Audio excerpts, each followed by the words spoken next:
traveling today? He's not going to be in. He had a couldn't pass up. Funny. What was he in Amsterdam? Well, good morning, everyone. It's now 11:30. We're going to go ahead and get things started.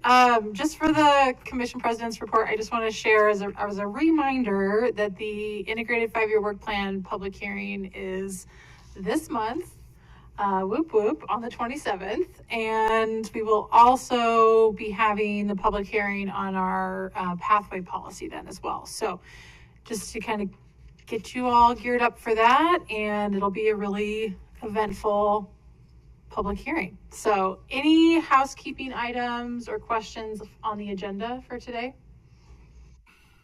Okay, Director. Thank you, Madam President. First off, I'd like to ask Sherry to come up. We have a new member of our team, and we'd like to introduce him.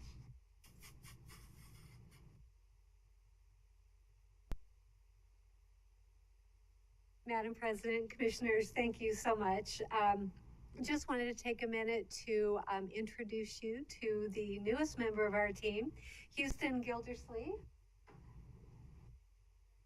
as our new HR generalist. We're super excited to have him joining the team. He brings with him several years of HR experience in all phases of HR, and we're very anxious to take advantage of his recruitment experience. So please help me in welcoming Houston.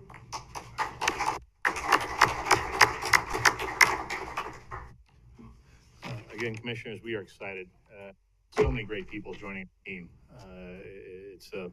It's very, very neat across the board. Commissioners, in front of you, I have your monthly impact fee report, and right now, leading for residential investment is Meridian. Leading for commercial investment is Boise. And if you go through the numbers right here, it appears that where most investments are being made right now, number one is Meridian, number two is Boise, number three is Star, number four is CUNA, number five is Eagle, and number six is Garden City, across the board in that order. And so we'll keep you posted if there are any changes. On the bottom there, you'll note the grand totals from last year to this year. As we've shared with you multiple times, this is behind what we've seen in the past. So we'll keep you posted on the issues across the board. So, Commissioners, this is another very busy weekend for your ACHD team. And the bottom line for all this is that we are ready across the board. All permits and traffic control plans have been approved, and our traffic management center will be open again this weekend. First off, we have the Pride Festival, which will be occupying a footprint around the Capitol. And I've asked Jennifer to make sure we have our sweepers out there on Friday because Sunday we want to make sure they have a clear path across for their event. Art in the Park is also on this weekend, starting Friday. Projected to draw over 250,000 people again this year. Always a great event. And so the congestion around that area is going to be interesting. And to top it all off, of course, we have kickoff this Saturday at 5 p.m. BSU in town. And so we anticipate, of course, all the garages will be filled, all the parking areas will be filled.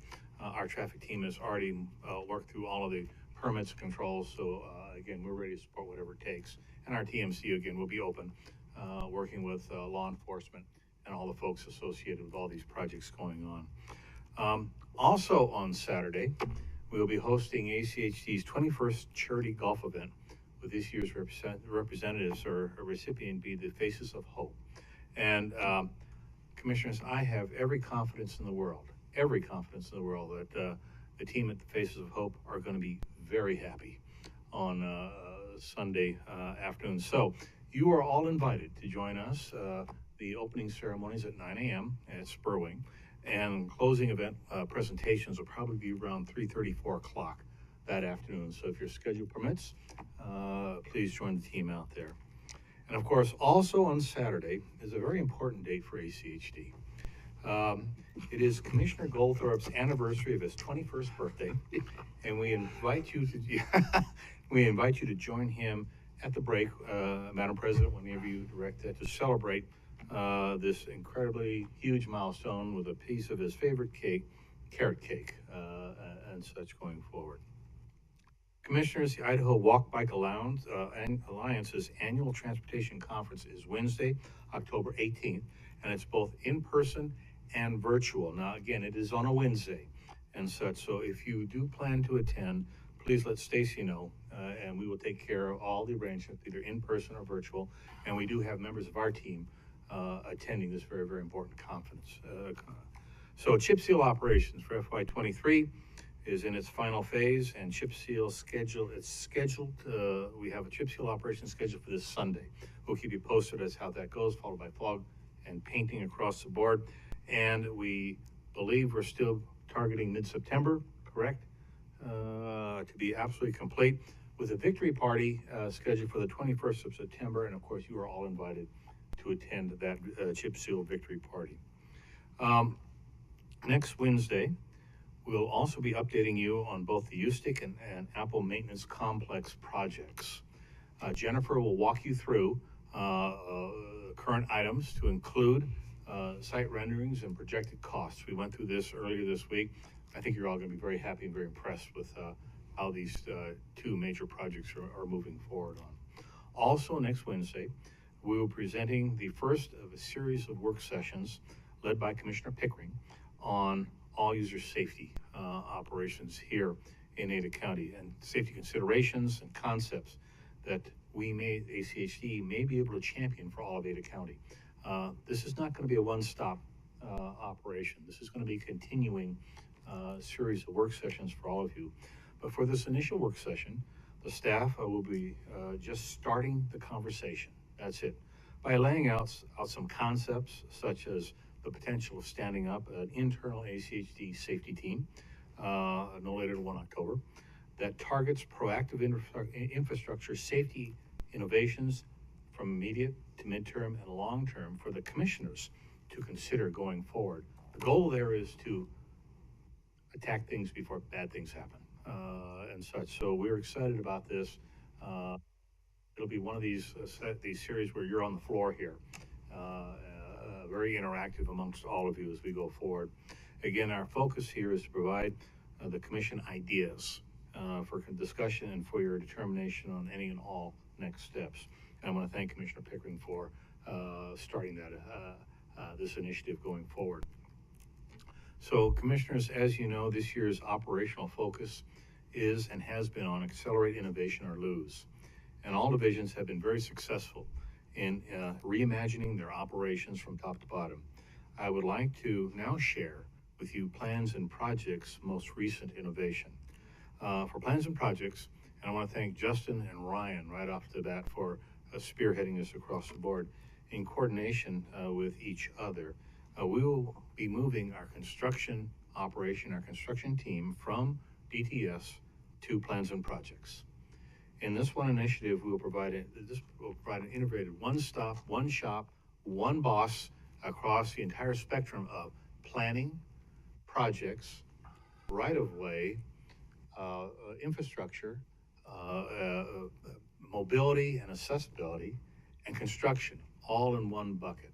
And to us, we believe that'll greatly enhance an already stellar, efficient and effective operations, but now everything's put into one tent. We're excited about this, and we can do this. We'll complete this by 1 October with no additional FTEs required. We can do this all in-house to start and such. But anyway, this is a tremendously big deal.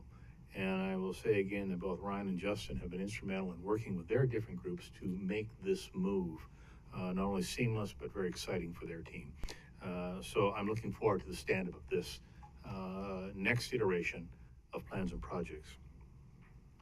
Commissioners, as you can appreciate, there is never rest for ACHD maintenance. And so with chip seal ending, Jennifer and her team will be moving into winter operations beginning in early October for training processes, that sort of stuff. I will tell you that your fleet operations are already looking at the equipment and assessing it and getting it ready for, that's right, winter operations. And as we have a very solemn commitment to safety and to the environment, we have Jennifer and Ryan's team will be piloting 2 innovations in winter operations this upcoming season. One on experimenting with different pretreatments, and one on what I'm calling escalation treatment protocol. Now, Commissioners, you may have seen this, but per a citizen's request in the last couple of weeks and such, that request was to replace our current mag chloride pretreatment protocols with a substitute. I asked Jennifer and Erica, head of our environmental team, our great environmental team, to assess such options. And in front of you now, you have that packet. And they did an exceptional review across the board.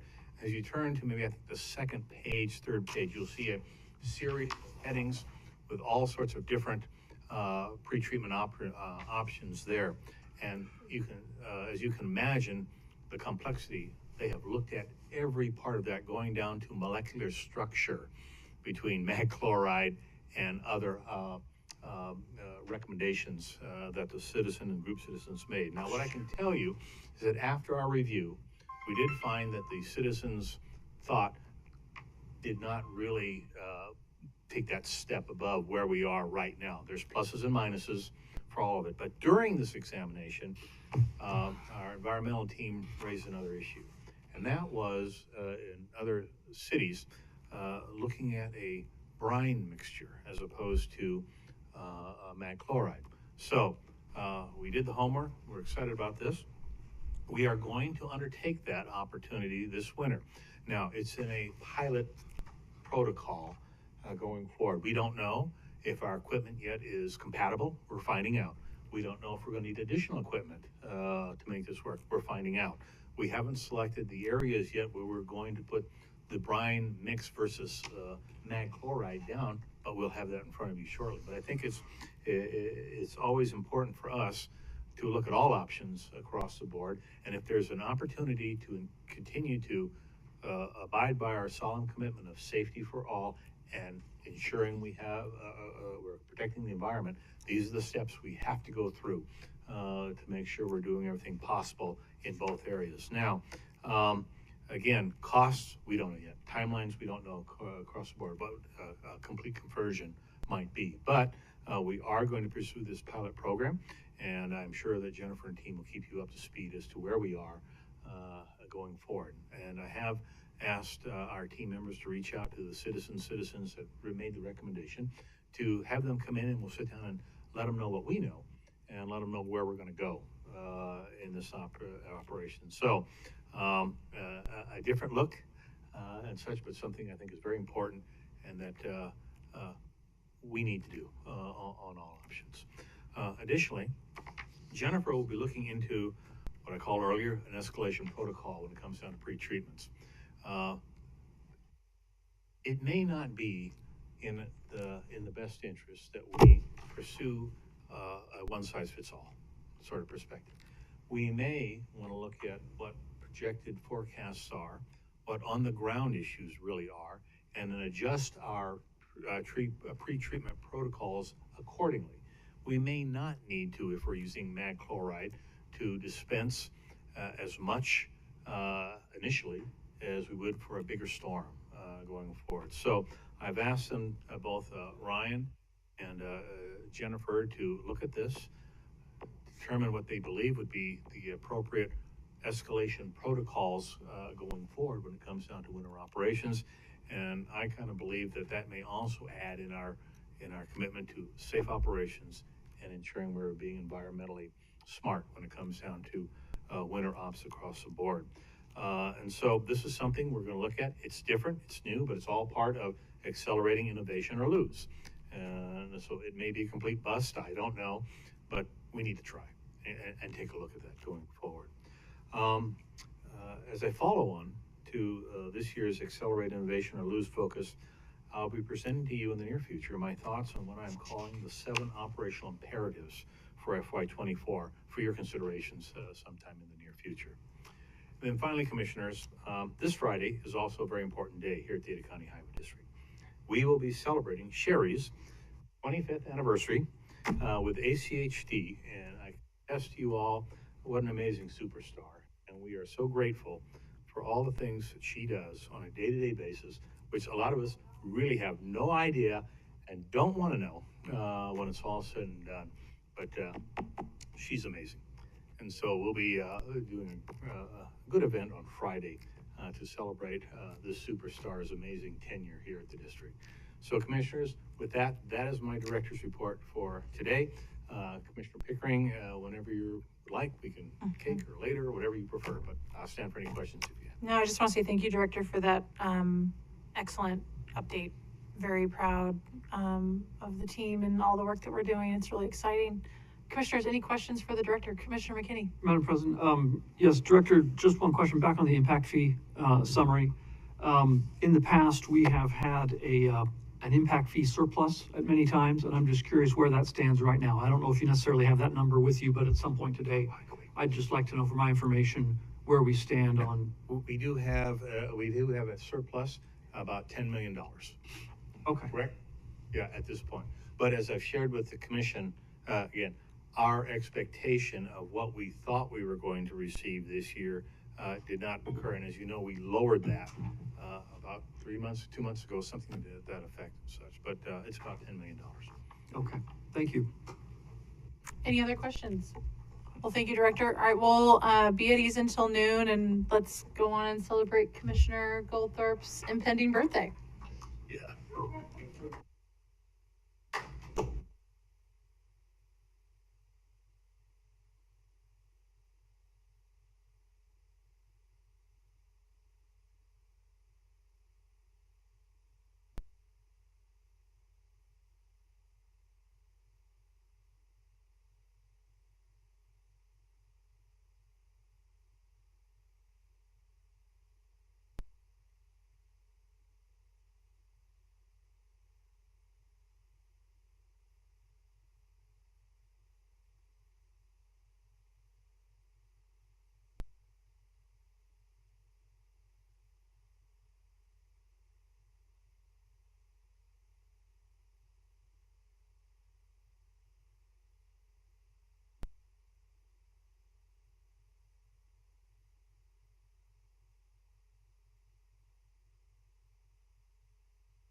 Well, welcome everyone. It's now 12 o'clock. I'm going to call the meeting to order. Please join us in standing for the Pledge of Allegiance.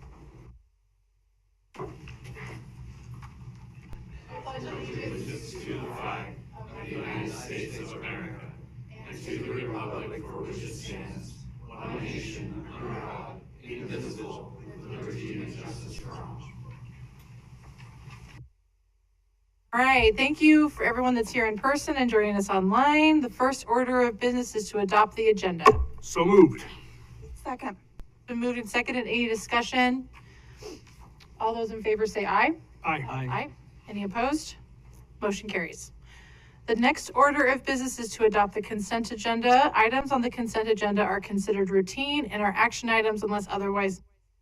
The consent agenda is enacted by one motion. There is no separate discussion on items on the consent agenda. If a commissioner or citizen would like, they may request any item be removed from the consent agenda and placed on the regular agenda.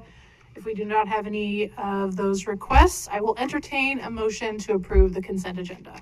Madam President, Commissioner McKinney. I move that we approve the consent agenda as presented. Second. It's been moved and seconded. Any discussion? All those in favor say aye. Aye. Any opposed? Motion carries. Thanks, commissioners. All right, moving on to the regular agenda. Our first item is the subdivision improvement agreement with East Starview Drive improvements. This is a request for approval. Welcome, Ms. Christy Little. Thank you, Madam President, Commissioners. Christy Little, Development Services Manager. When we were before you in July, you requested as a commission that we defer the agreement, and specifically you asked for some additional details to be included in the agreement and some specific milestones. So I'm not going to go through the whole presentation that we went through in July, but really just get to the nitty gritty. Hold on, Christy. You guys can't hear okay? Ken, do you mind turning up the volume a little bit?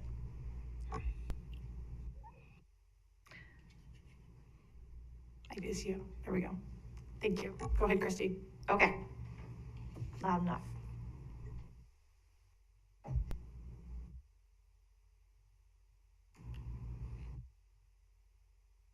But now the clicker's not gonna work either.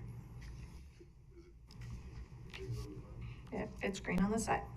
Can you forward to the milestones, please? Perfect. So these are the completed milestones, which have been included in the agreement.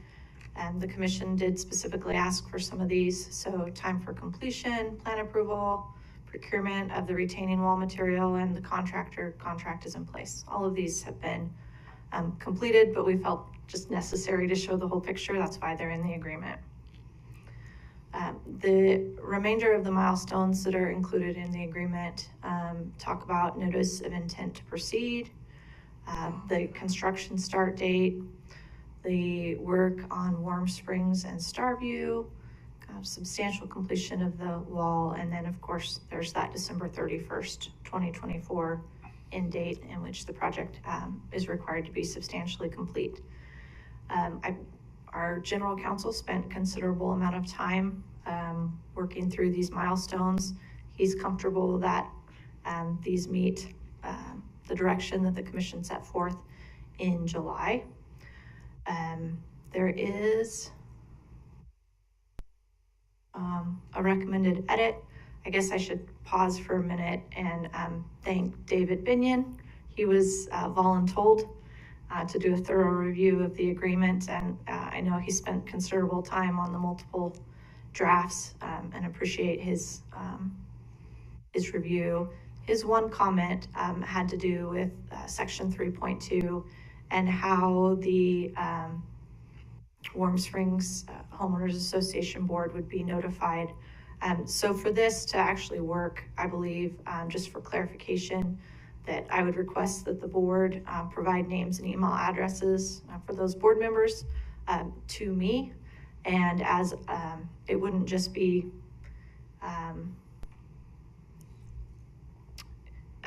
my intent would be to forward on as much information as possible, not just the notice of delay information from the developer, but that would be, developer would provide me with information and I would provide that information to the board for them to pass along to the homeowners within their HOA. So I'll go back to those milestones, and I could see Commissioner McKinney maybe had a question for me. Well, yes, actually, Yeah, sure. I do. Thank Go you. With regard to these milestones and the, I looked through the agreement, and of course, the agreement provides that if the developer does not meet the requirements, that then then ACHD can take advantage of the surety and complete the project on its own. But one thing that was unclear to me, and maybe this can be clarified, and I don't know if Mr. Price needs to jump in on this, does the contract provide that at any of these milestones that remedy is available? Meaning that if the contractor, let's suppose the contractor meets the first milestone, or maybe the first two, and then things go south a little bit or get delayed or what have you, can ACHD step in at any point along there and take that remedy, or is it not that specific?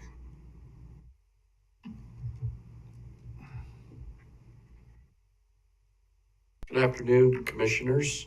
For the record, Steve Price, General Counsel. Madam President, Commissioner McKinney, if you look at paragraph 2.3, it says if the required milestones are not completed by the applicable completion date, ACHD may make demand on the surety and proceed to complete the requirement improvement. So it's any of the milestones, we can pull the trigger.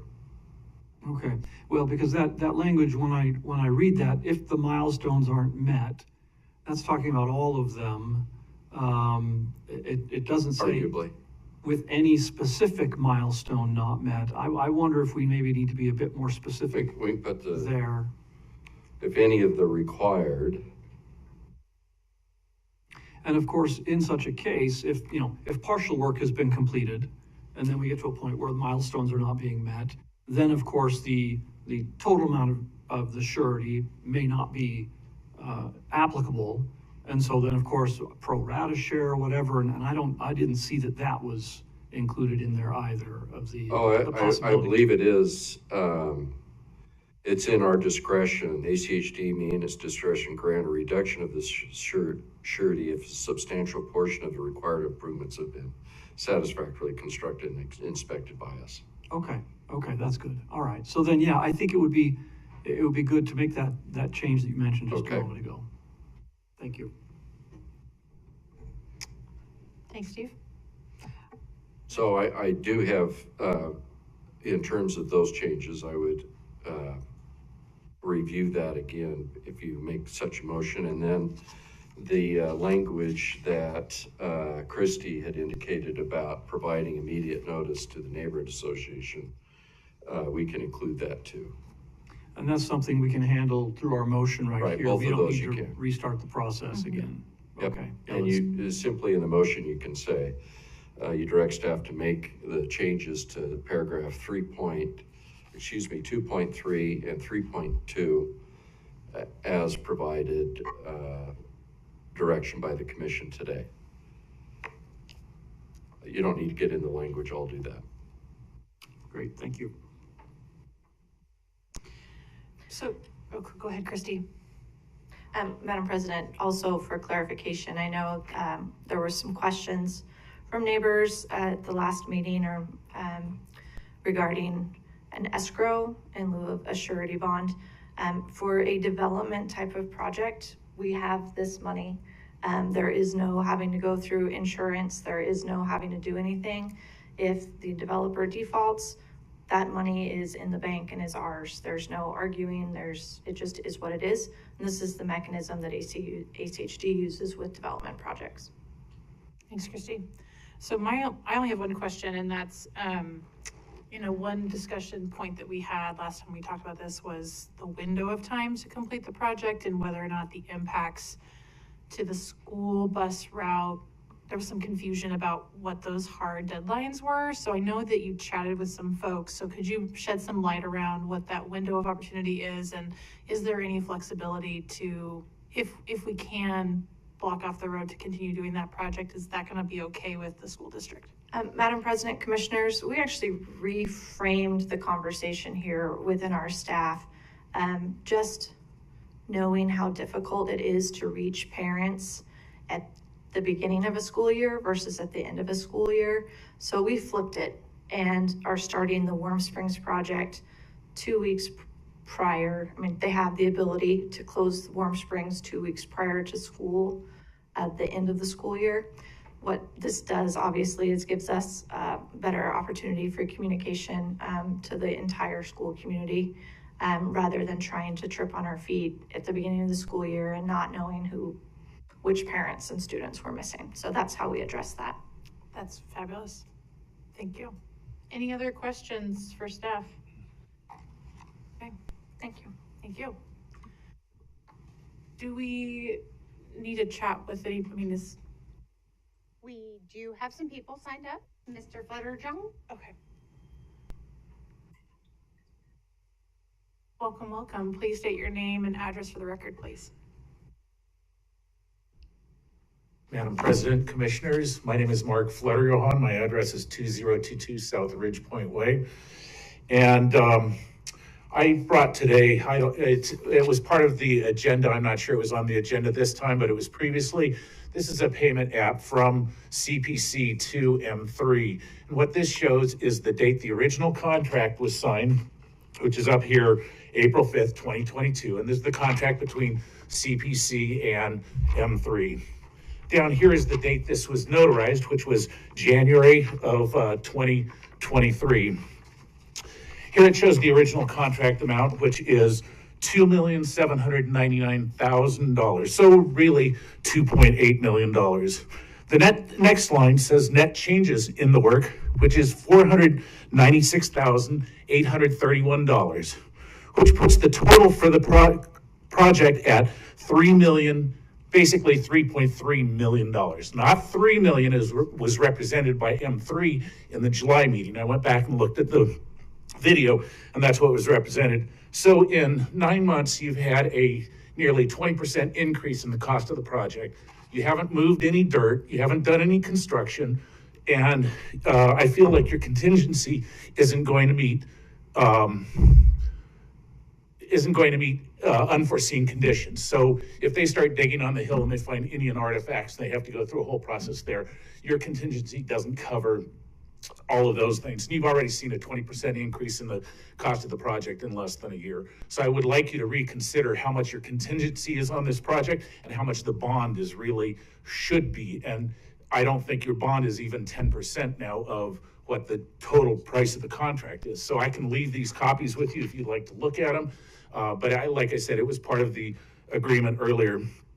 The other thing is I sent in a letter that was part of the agenda, and it listed a project out in Caldwell that was a sewer line repair job that was supposed to be done. The contractor walked away, and it's a link to KTVB's video of their discussion with the city of Caldwell.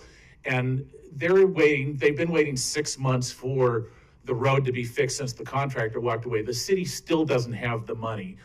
And they're dealing with a surety, which is an insurance company. A surety is no different than an insurance company. So they're waiting 6 months. The road is torn out. The city had to go out and grade the road at their own expense because the neighbors were complaining about these huge potholes.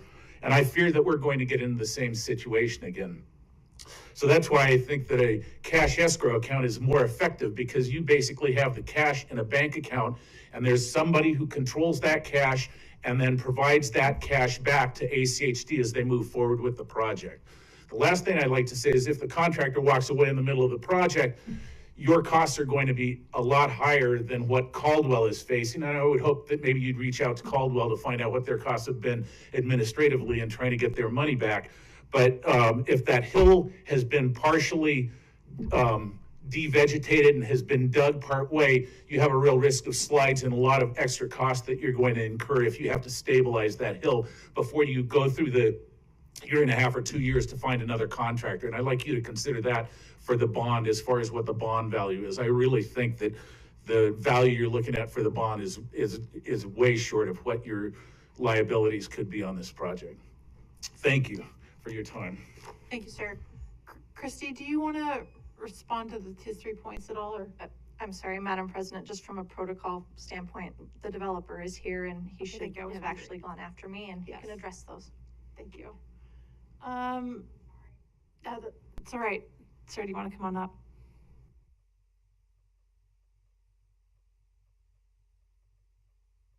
I could just come back after the public testimony. Yeah, why don't we wait till the other, we'll invite the other public. Mr. Benyon, do you want to come on up and then we'll invite the developer up? Mr. Benyon, do you want to come up?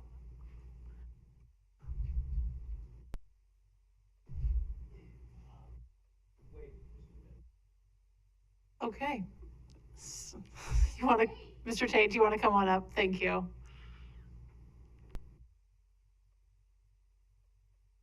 So just Mark Tate for the record. So will I be coming back after Mr. Benyon? Or No, how I think this is your time. Yep. This is my time. Yep, thank you. So is he gonna? He'll be after you. Well, we just did a little. Oh, sorry. Yeah, typically I would Oh, go sorry, you will have last time to with rebut. rebuttal. Yes, Yeah. you will. Sorry Okay. about that. Very good. Mhm. I don't really have a lot to add on Christie's presentation. I do appreciate staff and legal counsel's work on the matter. It's definitely a favorable agreement to ACHD, and there was not a lot of leeway to change that language. So your staff and legal counsel, I think, are definitely listening. And I can come back and address the public comments after that. Thanks, Mr. Tate. Okay.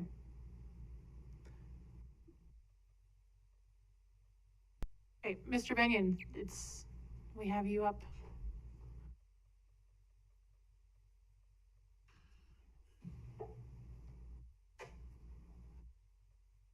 David Benyon, 2212 South Ridge Point Way. I didn't have a lot to add, but I did want to say one thing. I've appeared over this issue since about 2000, when this development agreement was developed, or first initially talked about, signed in 2002. And I would just like to take this opportunity to recognize and appreciate the effort of the staff in ACHD in working through this over a long period of time, and particularly Christy and Mr. Price. Thank you. Thanks, Mr. Benyon. Okay. Is there anyone online that would like to testify on this issue? Have anybody? Okay. Christy, do you want to? Somebody wants to? Oh, sorry, wasn't. Come on up. Thank you.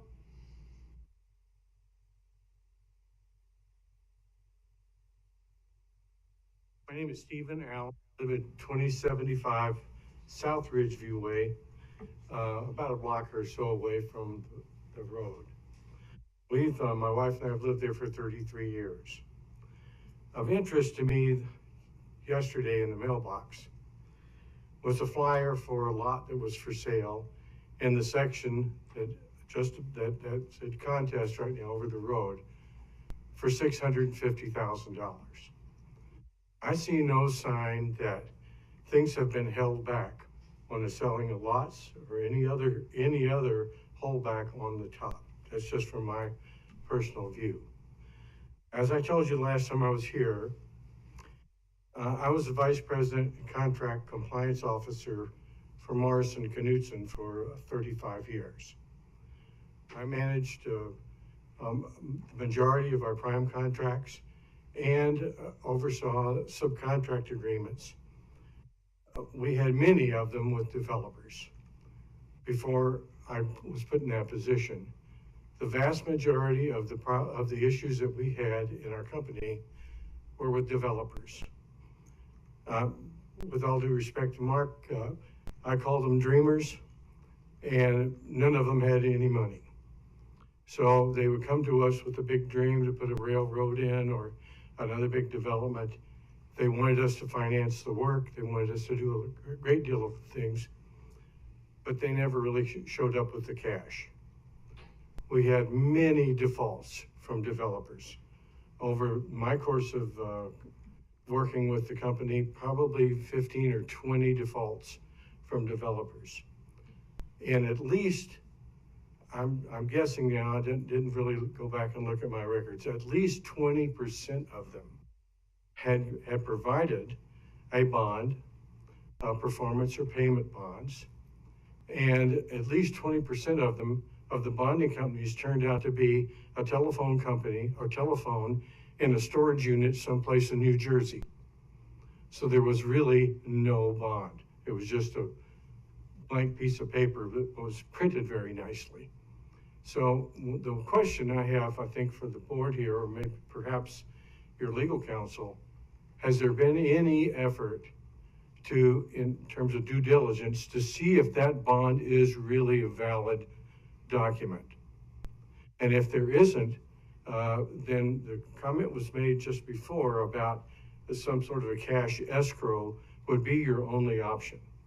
I mean, having a bond gives you a somewhat false sense of security that if something goes bad, you've got a backup plan.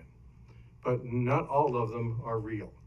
So the question I have is perhaps just the legal counsel, has there been any effort to determine whether that bond is valid or not? Madam President, Yeah, Commissioner Goldberg. I can tell you from my personal experience, being the only one here on the commission today that was involved with the group that made a decision to allow bonding in the first place, instead of just a cash, I can't remember what we even used to call it, letter of credit. We have a rather short list of companies that will allow those bonds to come from. And unless things have changed drastically in those few years, we did vet those companies to make sure that, and you could probably ask Paul and he would let you know who those companies are. Thank you. That's reassuring. Yep. But at the same time, with business as it has been over the last 4 or 5 years since COVID, many companies have come and many of them have gone. Insurance companies? Yes, sir. And the validity of some of their, whether they're strong enough financially to withstand a hit like that is somewhat a question. So I would ask for something from that bonding company to reassure me, if I were you, that they really do have a valid bond. Thank you, sir. And Steve's I- probably going to address that. Is that the end of your talking question? Okay, thank you. Just want to make sure you were done before Steve comes up. Thank you, Madam President. Commissioners, again, Steve Price. Commissioner Goldthorpe's correct. A few years ago, we really clamped down on the surety portion of our policy, to the point where we have, by ordinance, adopted the language that has to be contained within the surety, one. And two, it also requires that the surety be of the highest rating, a AAA plus rating. And we do verify that before we'll even accept the bond. And that also that the surety has to be able to be drawn on a local office within Ada County. And so we verify that every surety that's presented. Would like to remind the commission, you all know how many development agreements, subdivision improvement agreements we enter into on a yearly basis. And the district, while we have a very strict policy in terms of surety, we also have very few problems with sureties. And it's because of the policy that the commission adopted a few years ago. So in this instance, we're comfortable with the surety. We're comfortable with the amount of the surety. We believe it represents what our policy requires, which is 110% of the cost. I believe Christy's going to get into the costing, but remember, it's almost 3.7 million. And the value, if you look at some of the milestones, a lot of the materials have already been purchased. And so we feel comfortable with that number, but I'll let Christy get into that. I'm stealing a little bit of her thunder, but since we're talking surety and amounts. But we feel comfortable with what M3 is doing. M3 we've had a good relationship with in the past, and we believe that we've never had a problem on sureties or anything of the like. Thanks, Steve. Did you mind, I wanted to ask, did you have something specifically related to? Just specific to your question earlier, Madam President, with regard to some of the costs, I believe the developer testified in July, and granted it's accounting, but they have already purchased the wall materials. We didn't reduce that from their overall surety requirement. So when the developer talks about dollar amounts of the project, we didn't account for some things that have already been purchased. So we feel that based on the amount that we have and based on our policy that we're good to go. Thanks, Christy. I think there was someone else that wanted to testify. Anybody else? I saw two hands. No? Okay. With that. Yep. There's nobody on, Okay. unless Mr. Tate wanted any. Mr. Tate, did you want to?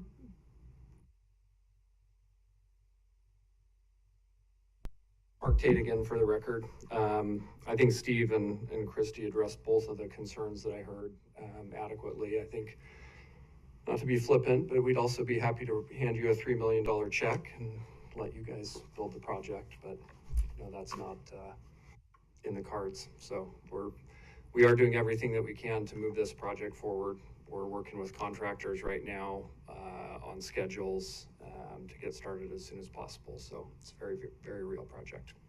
Thank you. Thank you, Mr. Tate. Okay, commissioners, Can I make a motion? go for it.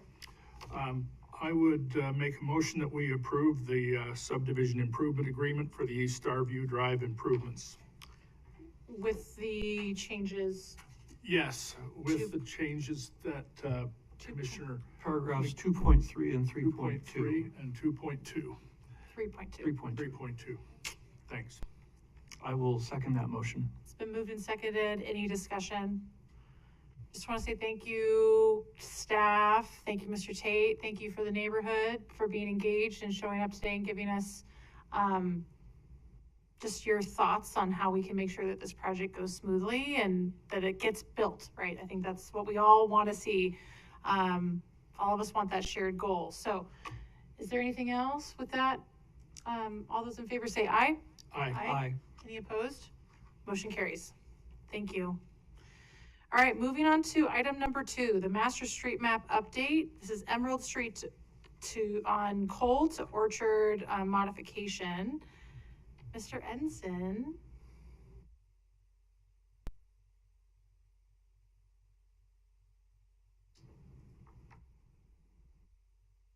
Our director. Madam President, Commissioners, I wanted to take just a brief moment to provide a little background and the impetus of why this is in front of you and the importance of this decision you're about to make. As you all recall, there is a huge safety issue with the current Emerald Street Bridge. It's been there for some time. It is a safety issue for pedestrians, bicyclists, and motorists across the board. As you recall, about a year ago, we, as the Ada County Highway District, attempted to, what I'm going to call, and it's more than that, but a Band-Aid fix on trying to make improvements for access to and from that bridge without removing the bridge that would benefit, again, all users for that very important corridor. We got the bill, and it was north of $1 million, and we all decided that was probably not the best expenditure of taxpayer dollars to do a Band-Aid fix. Well, as time went on, we were able to craft, and I want to thank you all, a partnership with ITD, Boise, Compass, and of course us, to put that project on the headlights so we could replace the entire bridge and then do the appropriate access management options needed to make it safer for all users. That is the true reason why we're here. I'm glad to report, we've been keeping you up to speed on this, that has forward momentum going with all of our partners. at this point in time. And as I believe, when you had your joint meeting with Boise, there was great excitement and enthusiasm about this initiative that all of us have brought forward to the table. Fast forward now, this next step is critical, and that is aligning the Master Street map with the project that is very important for safe operations for the expansion of that area going forward. So that's the background. That's why I wanted to just spend a couple minutes with you, and then Edison is here to provide you the specifics on what we will be asking you in the near future. So, Madam President, thank you for giving me that opportunity.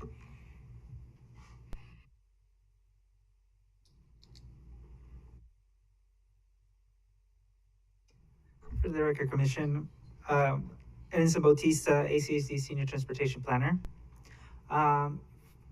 In today's presentation, staff would like to provide an overview of the, reiterate a little bit about the August 9th meeting or work session, where we presented an overview of the Master Street map, Emerald Street history, existing condition, as well as bring data requested by the Commission to present during this meeting, as well as staff recommendation. Staff have been working with the City of Boise, Compass, and ITD related to the future improvements to Emerald Street overpass and adjacent segments. Over the years, the overpass has been identified as a barrier for bicycle and pedestrians throughout this process and in preparation for the upcoming design of the overpass and its adjacent segments. In this presentation, as mentioned earlier, we'll go over the Emerald Street corridor in relations to the Master Street map, the existing condition, findings, right-of-way impacts, and recommendations. Summarizing what staff presented in the August 9th meeting, prior to the Master Street map, Emerald Street was identified as a planned 4 to 5 lane roadway within the capital improvement plan. And this configuration was later implemented in the 2010 Master Street map adoption.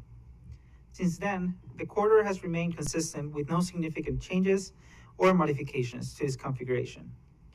However, at the staff level, ACHD and the City of Boise staff have discussed the need for 5 lanes versus 3 lane along the corridor and potential evaluation of Emerald Street. In 2018, the section between Orchard and Americana was modified from a 4-lane roadway to a 3-lane roadway to accommodate a full reconstruction of the roadway to enhance safety for all users.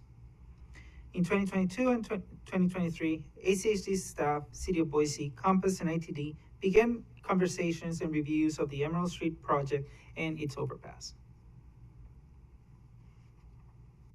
Diving into the existing conditions, Emerald Street, Cole Road to Orchard Street is a 3-lane roadway with bike lanes on both sides of the road and sidewalk completed on the north side. Along this section, the Master Street map presents Emerald Street with 2 typologies. This being town center arterial and transitional commercial arterial. Each one is designated based on the existing and planned land use context. The functional classification for this roadway is a minor arterial. As mentioned in the previous slide, this section of Cole Road to Orchard is currently listed in the Master Street map as a planned 5-lane roadway. In this slide, we have up-to-date traffic information along Emerald Street. At this moment, Emerald Street and the surrounding intersection meet ACHD thresholds with a level of service of E or better. Following the review of the existing condition, we identified the following major findings along the corridor, starting with the right-of-way constraints. The current right-of-way for this section of Emerald Street ranges from 57 feet to 70 feet. Since the adoption of the Master Street map in 2010, no significant redevelopment has occurred that would allow ACHD to preserve the required right-of-way for a 5-lane roadway, which would be 100 feet. The widening of the roadway would significantly impact existing properties along the corridor, including buildings, parking lot, trees, utility poles, and fences. Second, we reviewed the projected traffic along the corridor. Consistent with the CIP, the travel demand model projects Emerald Street between Cole Road and Orchard to exceed ACHD planning threshold for a 3-lane roadway. ACHD uses the regional travel demand model to identify the arterial network segments that are projected to exceed ACHD planning thresholds, and thus identify potential candidates for future widening. These analyses represent the very first step of a more comprehensive roadways assessment, which looked at other factors, including land use context, partner agency input, regional network significance, project visibility, and right-of-way impacts. Based on the land use context, staff reviewed the approved entitlements along the corridor for the next 20 years and found that no major redevelopment are expected between Cole Road and Orchard Street that will allow ACHD to preserve the adequate widths to expand to a 5-lane roadway. More than likely, the increase that we see as part of on the model is representative of the regional growth of Ada County. Partner agencies like City of Boise, Compass, and ITD have expressed support for the constraint of the corridor since it aligns with their vision and plans for Emerald Street between Cole Road and Orchard Street.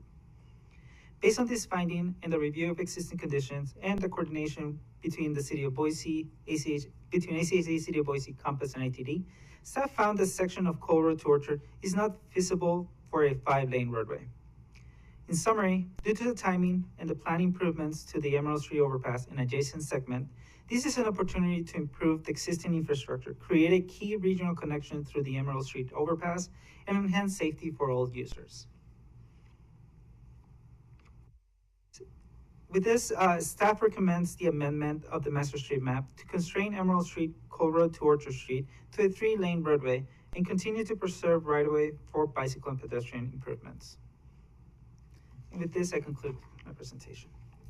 Thanks, Edinson. So I guess my just point of clarification, because on the agenda it says update, but then you have a staff recommendation. So is that, are we asking for a vote today? Okay, got it. Cool. Thanks, Edinson. Commissioners, questions? Madam President, Commissioner McKinney. Edinson, I guess, can we go back to your slide that shows the traffic numbers on there? Yeah. So basically what we're saying, it sounds like you're saying, well, two or three things. Number one, as it stands now with a 3-lane section, it's inadequate for the traffic. Isn't that what that bar chart shows? Those are projections 2030 to 2040. If you want to do the previous slide, it shows where we're currently at.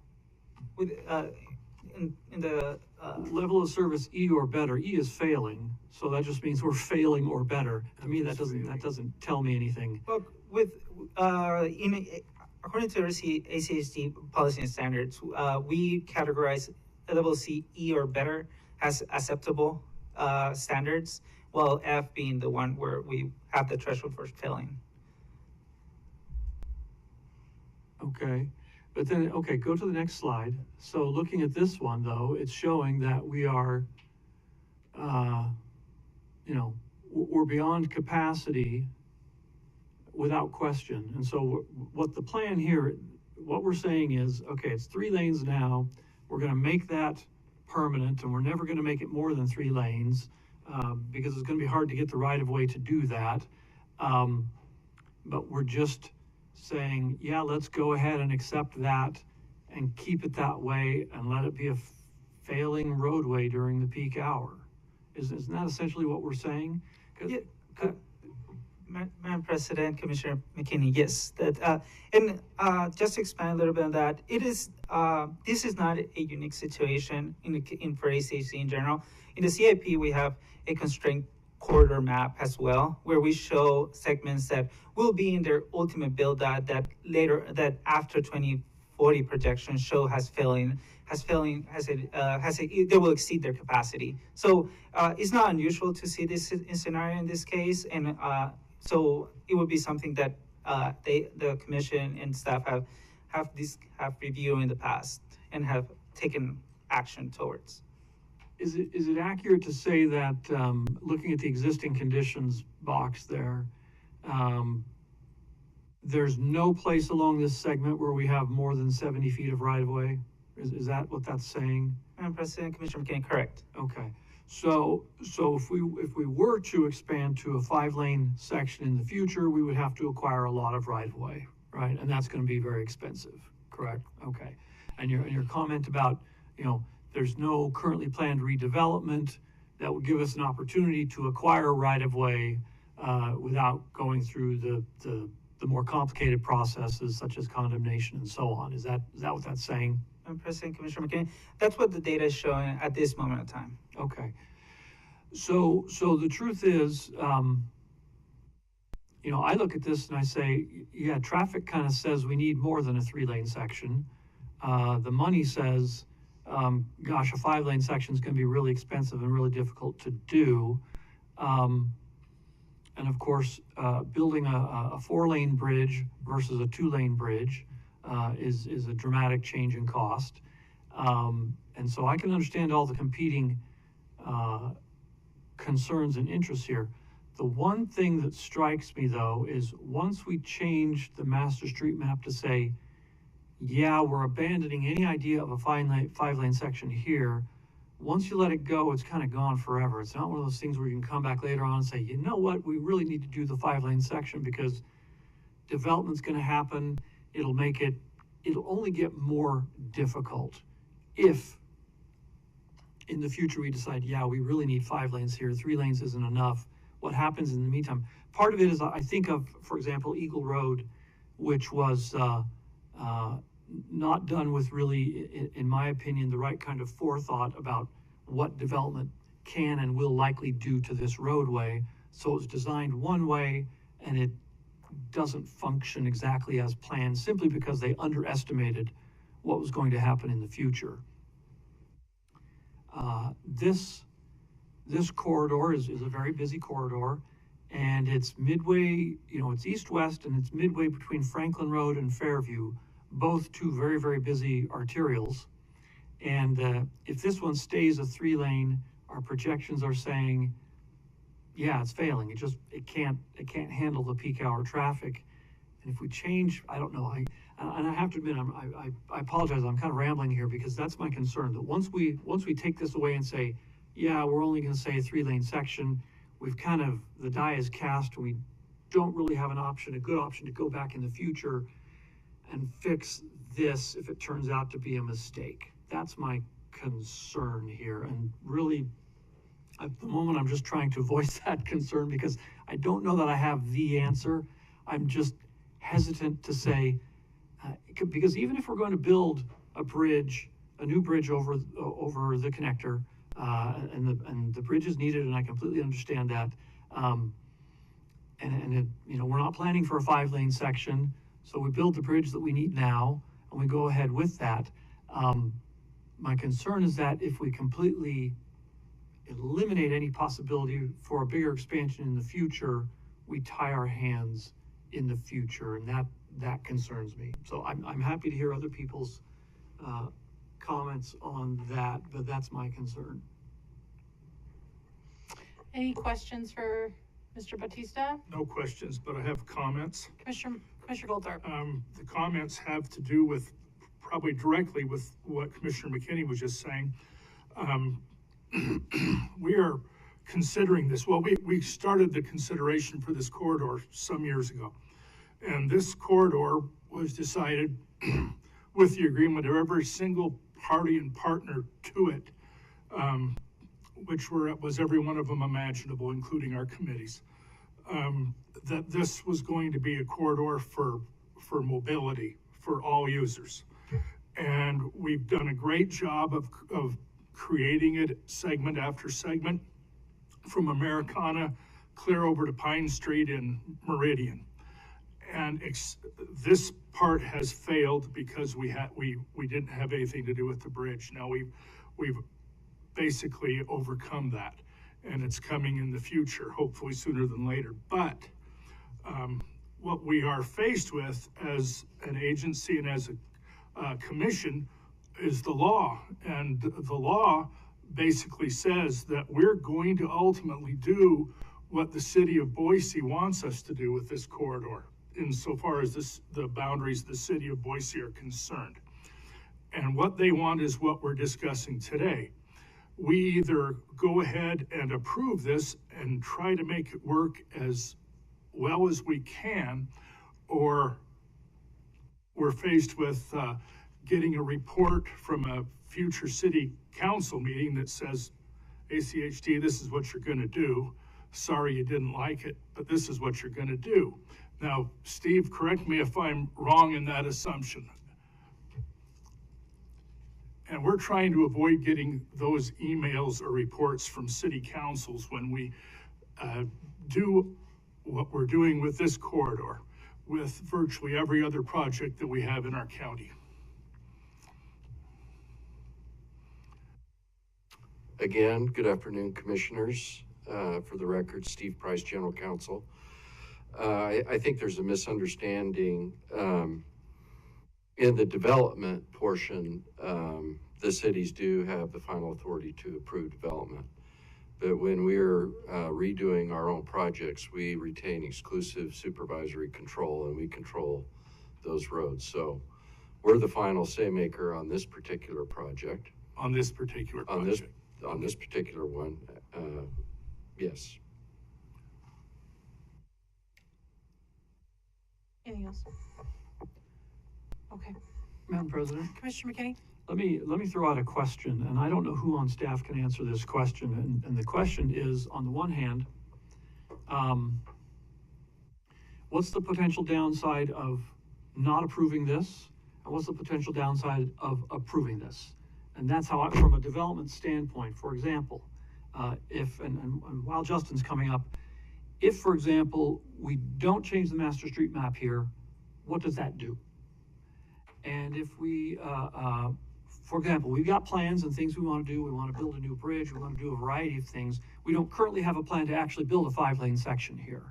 But we do want to build this bridge and connect our, bicycle and pedestrian networks along with the roadway and so on.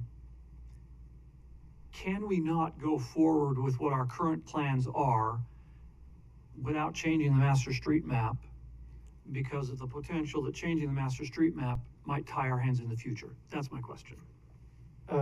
Madam President, members of the commission, for the record, it's Justin Lucas, Deputy Director of Planning and Projects here at the Highway District.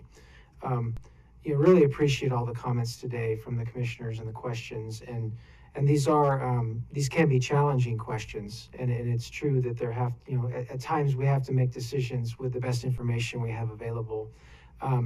The recommendation by staff to modify the master street map is consistent with previous recommendations we've made in similar situations where, due to the land use context, coordination with the city, looking at the built environment and trying to be realistic about the opportunity to build that road, a wider roadway in the future, we have at times made a recommendation that, and I'm going to use the word conflicts just because it's the only word that's coming to my mind, but that appears to conflict with the traffic projections that are generated by the regional travel demand model. And the model is a wonderful tool. It gives us a peek into the future about potential traffic on different corridors. This is a unique corridor where I think it tends to draw a lot of future traffic that may or may not occur due to Commissioner McKinney, exactly what you discussed, which is it's about the midpoint between Fairview and Franklin.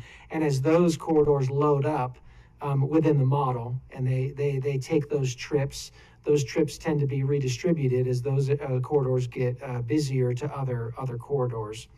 And so if we're talking about risk, I think what we are potentially risking is our ability to move forward, make a decision about what I think we all agree is a needed project, and then decide, well, what is this project going to be?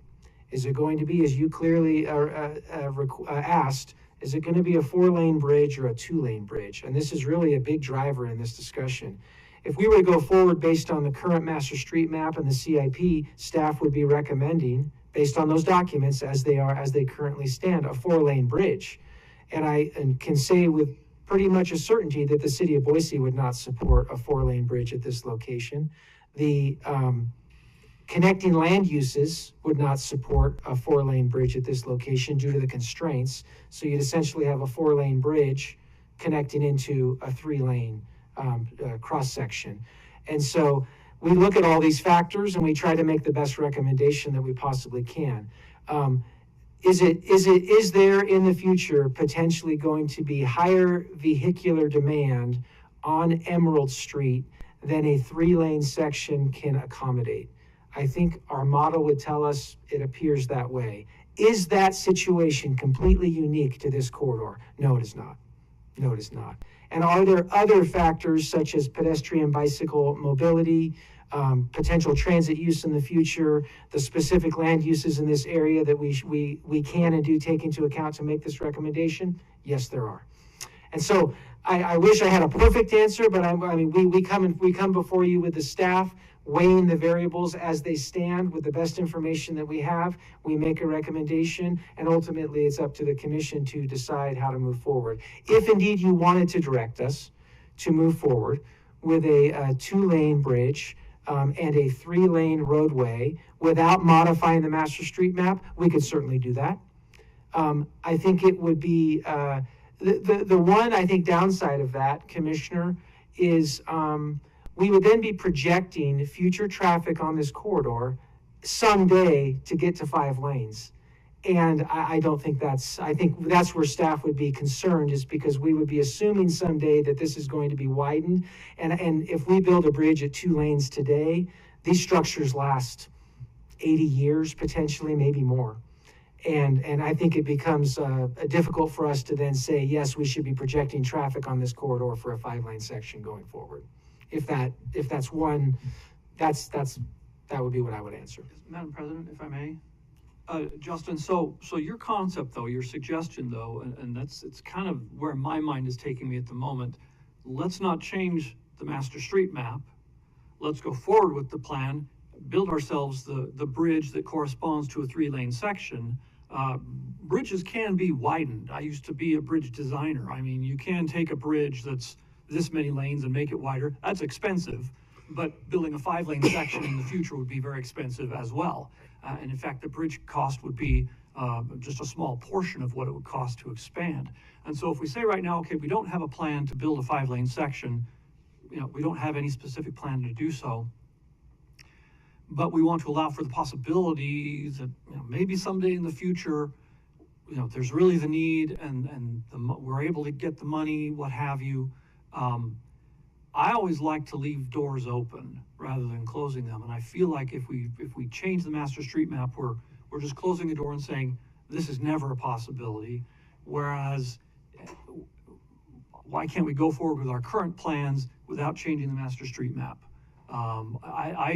It would seem to me that would leave the most options open and have the least downside.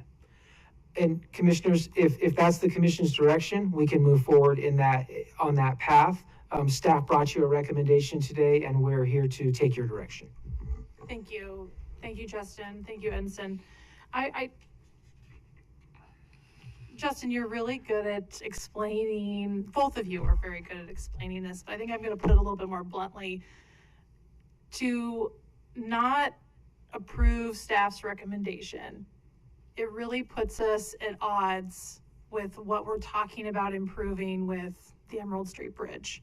And to your point, Justin, it doesn't make sense to have this 2-lane bridge, or even if it's a 4-lane bridge going into this, either constrained or perceived and down the future, massively widened roadway.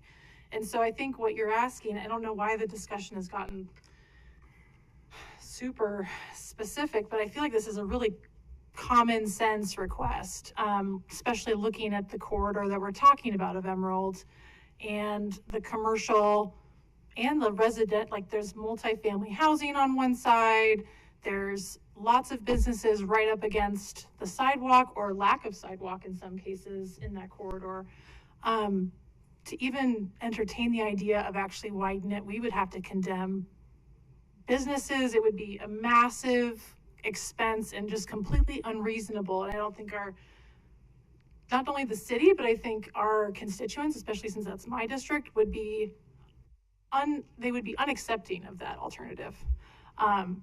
So I think the projections as well, they're kind of this caveat. I appreciate you giving us that data, Ensign, because it's helpful to know what it might look like. But again, that's a big asterisk.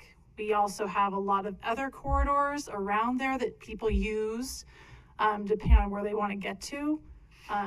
So again, we've got a lot going east and west. Emerald is widely used, but we've got a lot of other places for people, other corridors people can use if that happened to be at or above capacity, which it shows that it is not at this point.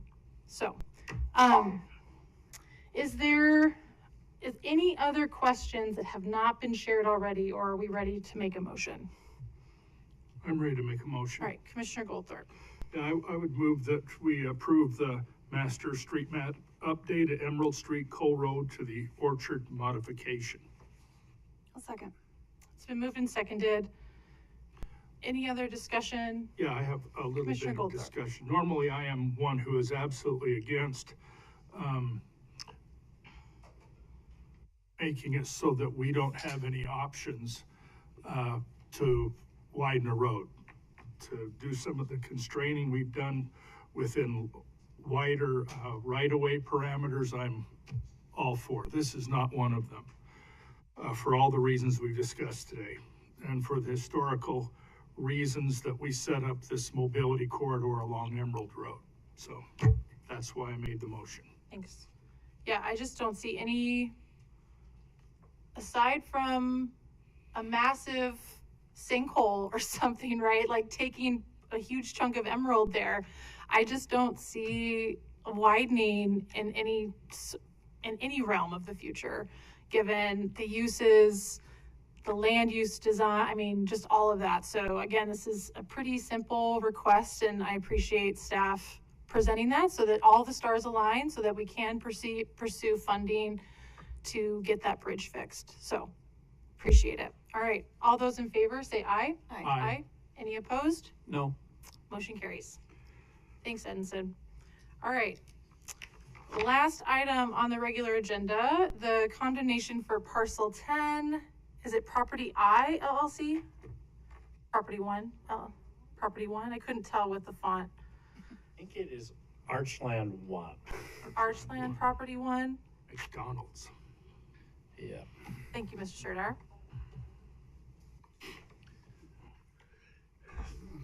Thank you, Madam President, Commissioners. For the record, David Serdar, Right-of-Way Supervisor for Ada County Highway District. This is a public hearing and a decision briefing for a condemnation action. Oh. Yep, so we're gonna go ahead and open the public hearing. Yep, my bad. Sorry. Sorry about that. Thanks, Dave. Guess I jumped the gun a little bit there. Once again, for the record, David Serdar, Right-of-Way Supervisor for ACHD. This is a public hearing and decision briefing for a condemnation action.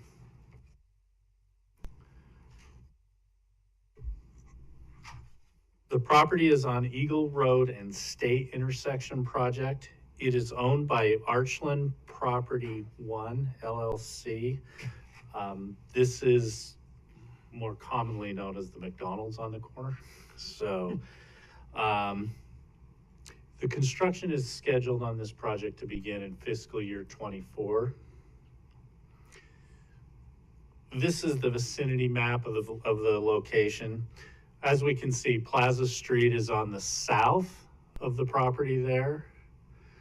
And then on the west, we see Eagle. The acquisition actually is on Eagle, but there also is improvements being done within ACHD's existing right-of-way on Plaza Street at this location. Here's a more close-up view of the acquisition. The red is the fee acquisition, and the green is the temporary construction easement. Here's the property details and description for your review.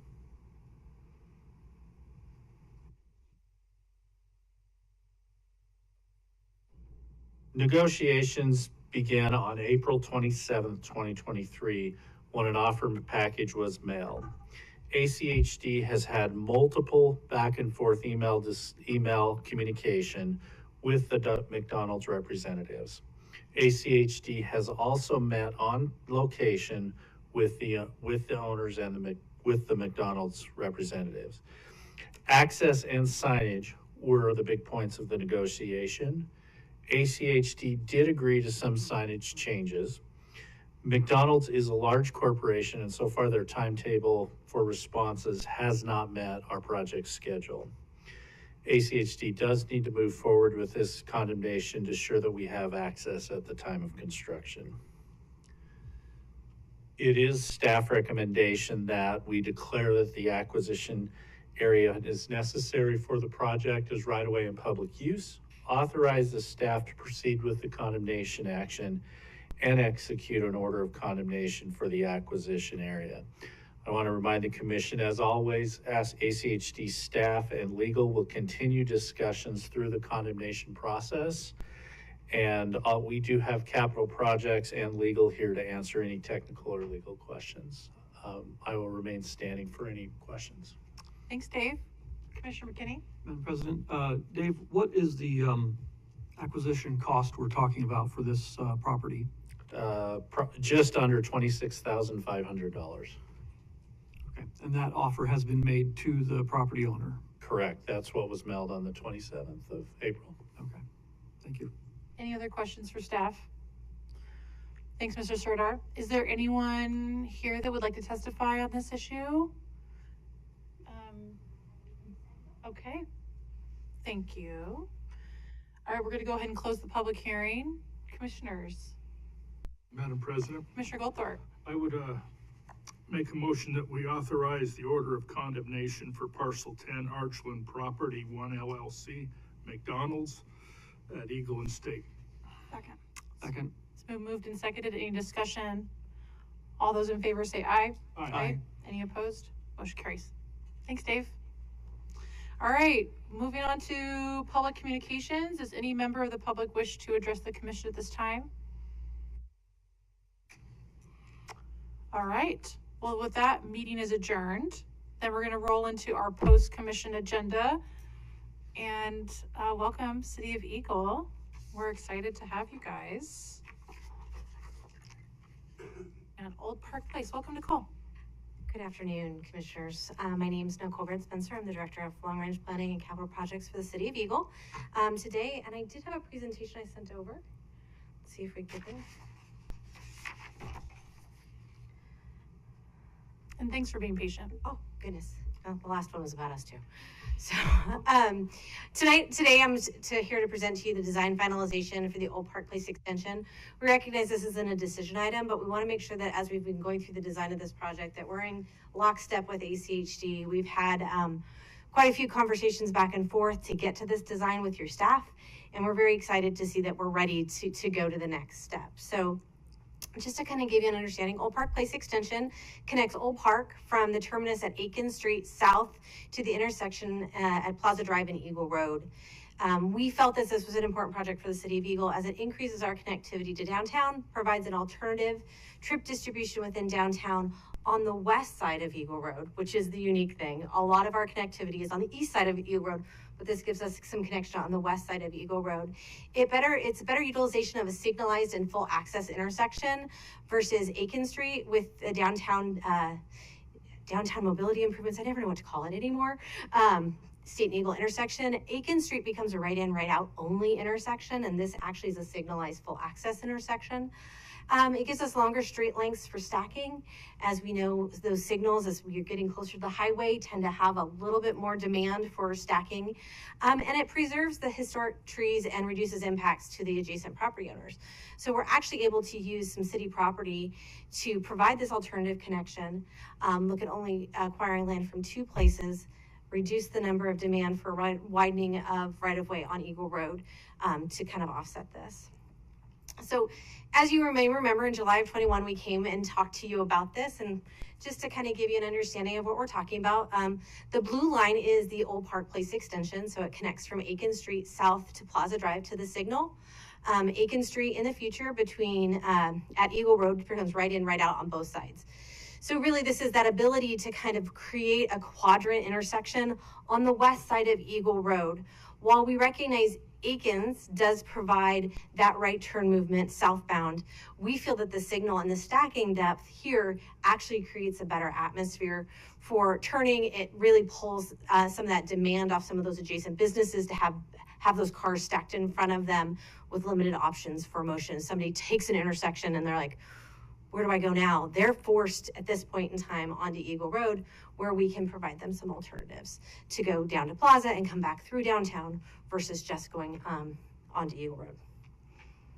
So in July 21, we came to you, we talked to you about this, and ACHD agreed to allow us to move forward into design and have this project kind of follow along, shall we say, in the shadow of the State and Eagle intersection improvements, and that's what we've been doing. To date, we've had preliminary meetings with Walgreens. The city has purchased a property north of the canal, otherwise known as the Jackson House. We own both of those properties, just to kind of give you an understanding. Within that square of the red and the blue at south of Aiken Street and north of the canal, the city owns both of those properties at this point in time. Nicole, can I just ask a question? So within that square, is that all of that property in that square is owned by Eagle, or because I can't really tell what the property lines are? A pointer. I can use the mouse. Okay. So the city owns this triangular shape here. There are two properties that are affected by this roadway alignment, which is Walgreens and an auction house here. We have met with both of those, walked the site with both of them before we went to the next step of design when we got to where we are today, from our concept to this step. And they both gave us the keep moving, bring it forward. We want to see the design. We're going to talk a little bit about one of the concessions we made there and why we did it. But we own I'd say 80% of the property that's affected here. So we purchased the property north of the canal. The city engineer completed the Old Park Place design, and we reviewed with ACHD staff and made design modifications to integrate into the Downtown Mobility Project or the State and Eagle Intersection Project. So this project we see as a puzzle piece.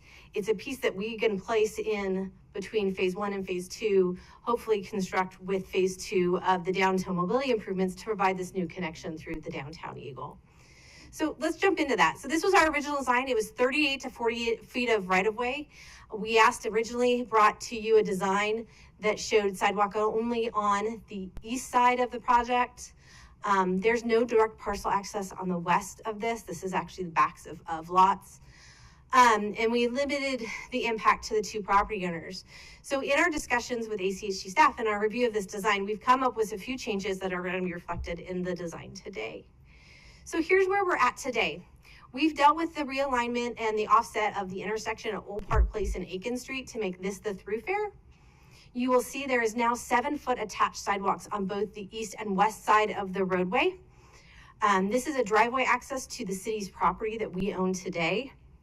If you don't know, there is a little bit of topography here. And so this gives the access into that lower piece of that property, a little bit more seamless than what we have today. And then additionally, we have turn lane that extends, making this the primary full access for Walgreens, and this a right in, right out only access at Walgreens. Nicole, just a quick question. With that driveway access, it would be helpful to know, what are your guys' plans for that property? So the city's still working through that. It's a great question, Commissioner. At this point in time, we plan it to be some type of civic or public use. So we don't plan on altering the historic structure, the Jackson House, but looking at what we can do to make it available and viable for public use. So whether that be for a rental facility, event facility, or whether it be other type of public use. The American Legion Hall, I believe, has interest in it. And there's a lot of property. So that parcel, just to let you know, where the house is here. So we still have a lot of property here to really deal with programming, parking, and those type of things.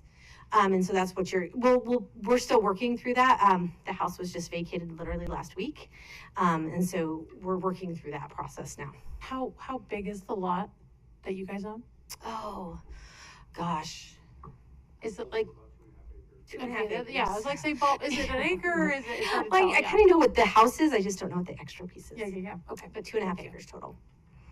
And it is planned to stay in public ownership. It's not planned for sale. So what we've done is you'll see the taper of a turn lane to allow for the full turn motion in this area here. There's an existing drive aisle here. I would like to point out that both of these properties are entitled through the City of Eagle and have a recorded cross-access rear easement to them. So in the future, if these uses changed, the city can pull the driveway accesses off of Eagle Road and they can take full access from this drive aisle across these three properties. And that was the intent, to provide parking that was not in conflict and access in conflict with Eagle Road. We retained two important things, which was the trees. There is 2 state champion oak trees, one here, it's beautiful. If you've driven by this Walgreens, it was preserved beautifully during the construction. And additionally, there's another oak tree in this location. The roadway alignment, and that was one of our initial concerns coming to you with a single-sided sidewalk, was we were trying to weave the road between these trees to try and preserve them. We feel like we've been able to do that with some work with your staff about limiting the cross sections a little bit to 11-foot drive lanes. So our goal is to have this constructed. You can see in blue, the drainage areas for the roadway. This is existing in our conversations with Walgreens. There's a parcel that runs like this, and they would prefer we acquire the entire parcel, which includes an existing drainage well, which is only for the drive aisle. So it will be reconfigured for the roadway because currently it's just an interior drive aisle. And then here is where we'll do some oil water separators before discharge into the canal. Any questions before I leave this cross section? Madam President, Nicole, just on Old Park Place, where Old Park Place meets State Street, is there a plan to put in a signalized intersection there, or is it going to be stop controlled? It'll be stop control. At this point in time, it is planned to be stop controlled, and I know Aikens is stop controlled. I do not know the stop plan, and we would defer to ACHG staff as what this becomes an all-way stop or a through fare is Old Park Place. But at this point in time, in the preliminary plans, there is a stop condition here. But there is no, is the plan to eliminate that section of Aikens Street or retain it?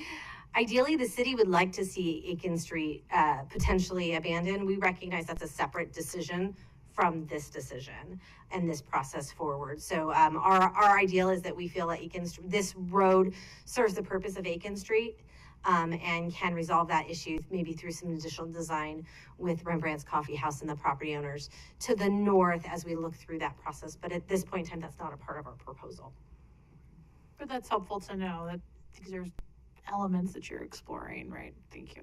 Great. Just another thing is one of the discussions between your staff and us was the use of a Sharrow versus a dedicated bike lane.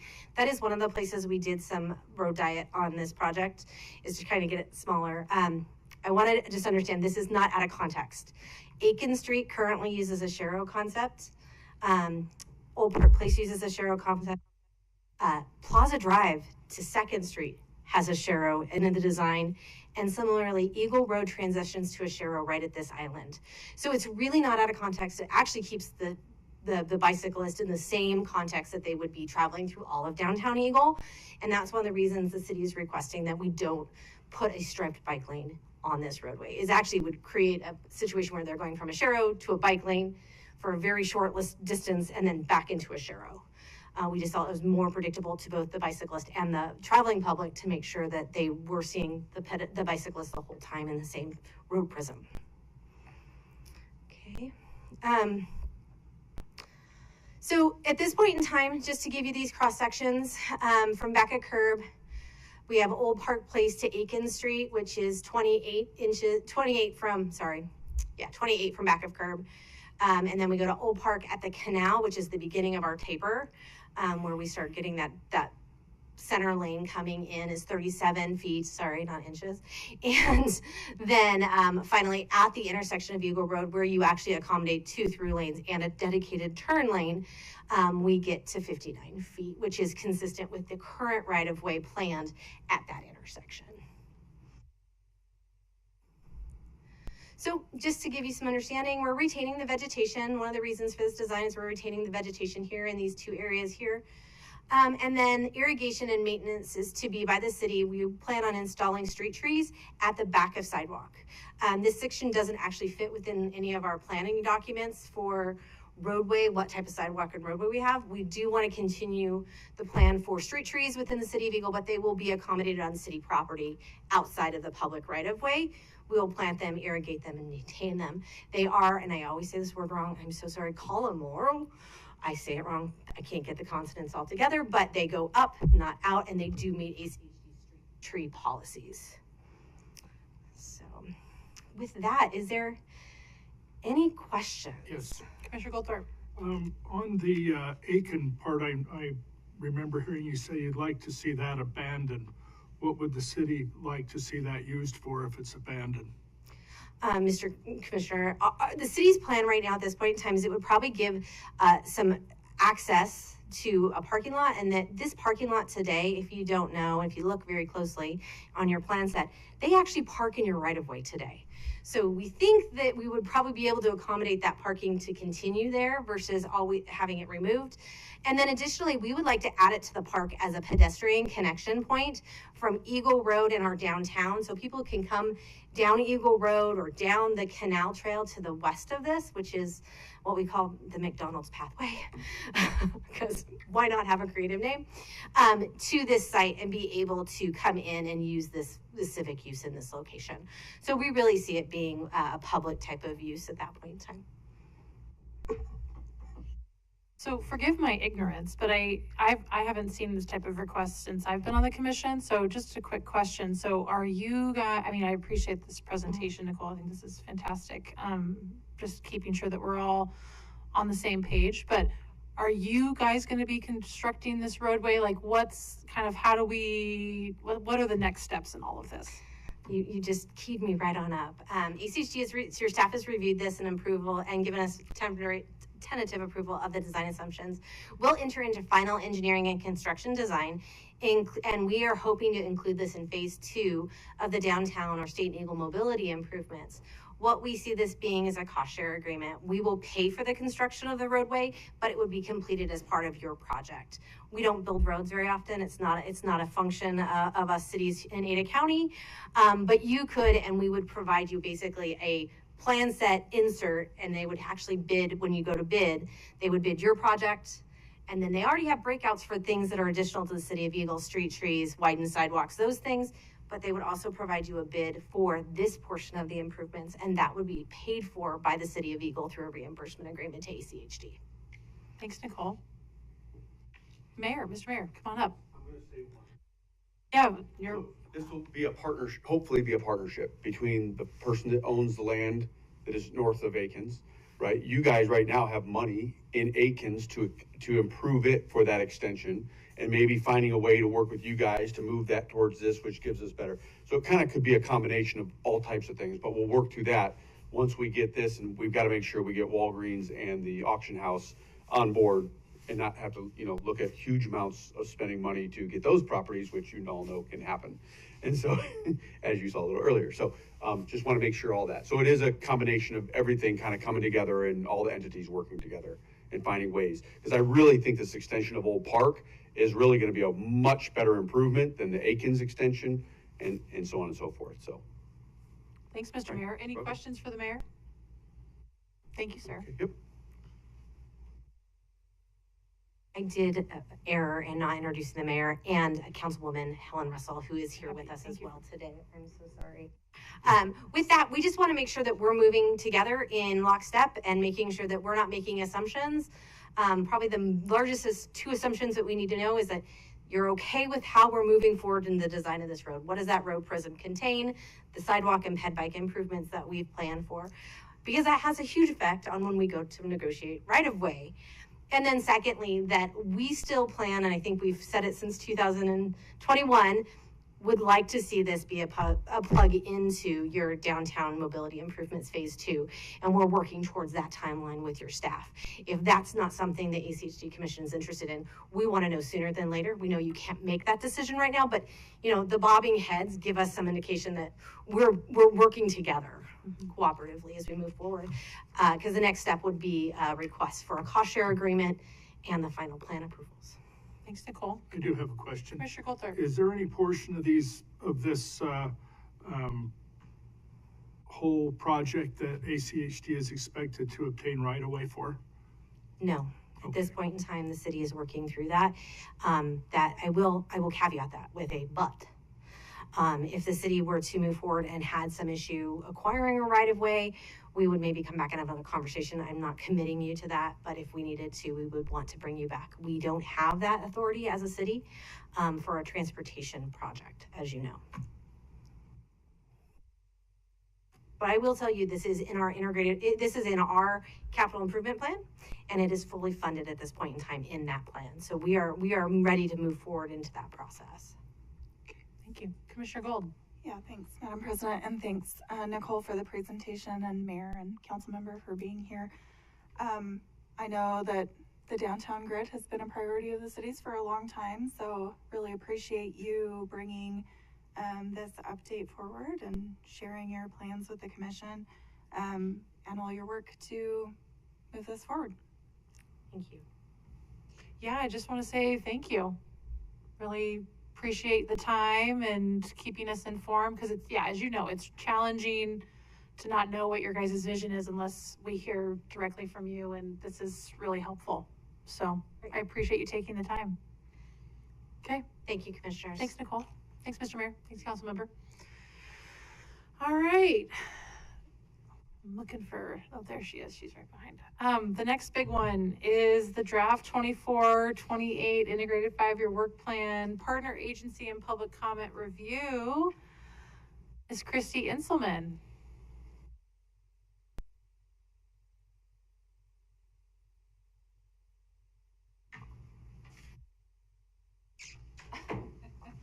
I'm going to jump on real quick. Okay. So, Madam President, Commissioners, first I wanted to introduce Rebecca Phillips. She's the newest addition to our group, and so she's going to start the presentation today. So I just wanted to. Yep, thank you. Wondering why it's not Christy. Welcome, yeah. Thank you. Sitting up here now.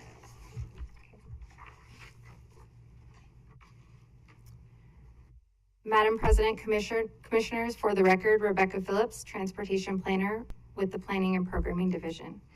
Christy and I are here today to review the public and partner agency comments on the integrated 5-year work plan draft.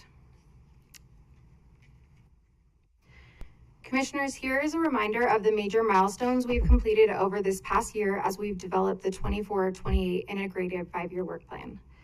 The purpose of today's presentation is to review with the Commission what we heard from the public and our partner agencies on the initial draft that was released on July 24th, identify proposed edits to the plan, and receive direction from the Commission in advance of the adoption hearing scheduled for September 27th.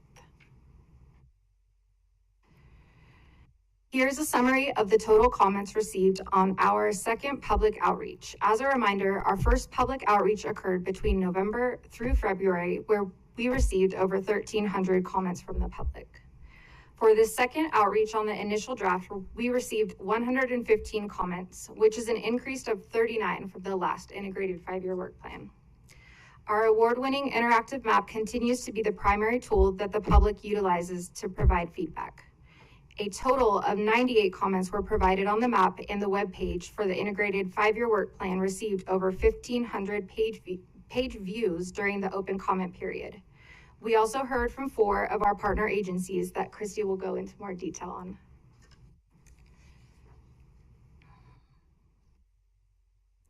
We received 111 comments from the public. Overall, the responses were positive and supportive of the projects programmed in the integrated 5-year work plan. And here is a breakdown of those comments by type. So project support, we received 29 comments showing support on a wide variety of projects in the integrated 5-year work plan. We received quite a few on the State Street and Pierce Park intersection and the Garden Street projects. For project acceleration, we received 23 comments. The majority of these comments were for roadway intersection projects. Multiple comments were received on Lake Hazel, Cloverdale to 5 Mile, and the Star Road corridor from Chinden to State Street. There were also a handful of community program projects for bikeways, crossings, sidewalks, and traffic calming improvements. In regards to project scope, there was 26 comments, which were largely focused on the addition or expansion of bike and pedestrian facilities, as well as traffic calming measures on a variety of our projects. And then then we have the new project requests where we got 11 comments, and a majority of these comments centered around the Orchard Street corridor for bike and ped improvements and requests to signalize the intersection of Ustick and Venable. This request also showed up on the bikeway project. And finally, we did have a few general comments that centered around a desire for safety improvements. And as always, we will share all of these public comments with our partner agencies. And I will now turn this presentation over to Christy to go into further detail about our partner agency comments.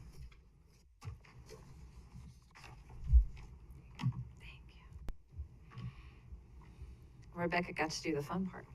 Was that the end of her presentation? That's just her portion. We're doing a joint presentation today. Okay, well, you know. Oh. Very good, very nice. I saw you writing as you were going, so we know that wasn't a pre-planned number. I like it, I like it. So good afternoon, Madam President, Commissioners. For the record, Christy Inselman, Planning Supervisor in our Planning and Projects Department. So I will continue our presentation. The next slide we have here is on our partner agencies. So these are just high-level summaries of what we heard from our partner agencies. We received feedback on the initial draft from 4 of our partners. Those include Boise, Meridian, Eagle, and BSU. I won't go through each one of these individually. Each one of their letters was included in your packet as well. Generally, the requests, which is quite usual for our partner agencies, is to request either acceleration or addition of projects. And I'll just pause for a moment so if you have a chance to read the screen, and then I will continue. Or I'll take questions. I want to put a plug.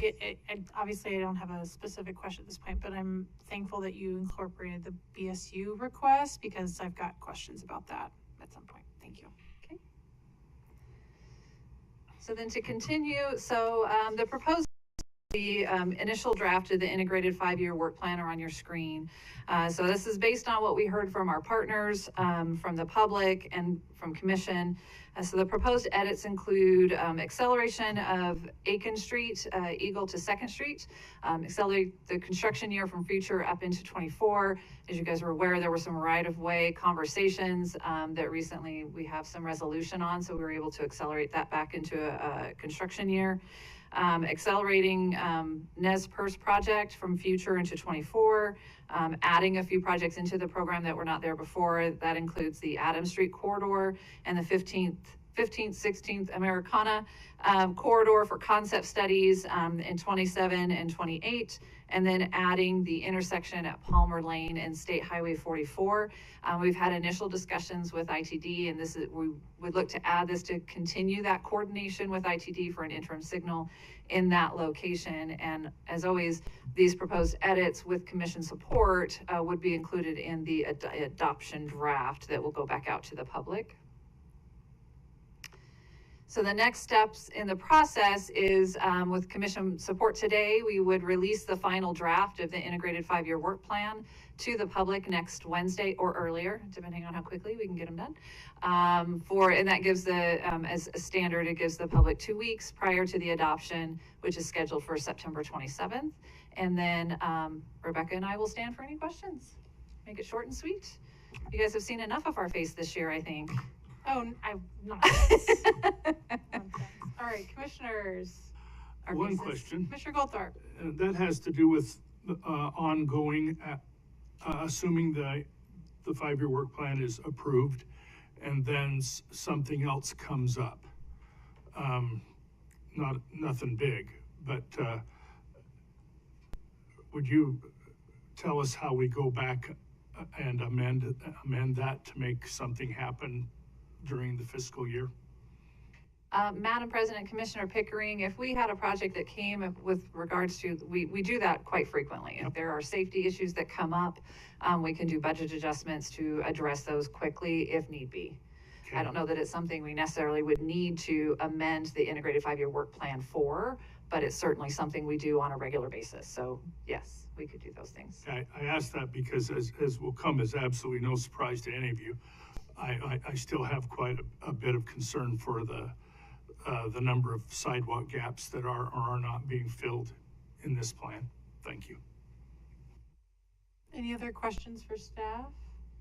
Christy, I just applaud you incorporating the 15th and 16th Street addition there for concept for 2027, 28. I think that gives us some good time to figure things out and all that good stuff. So really appreciate that addition.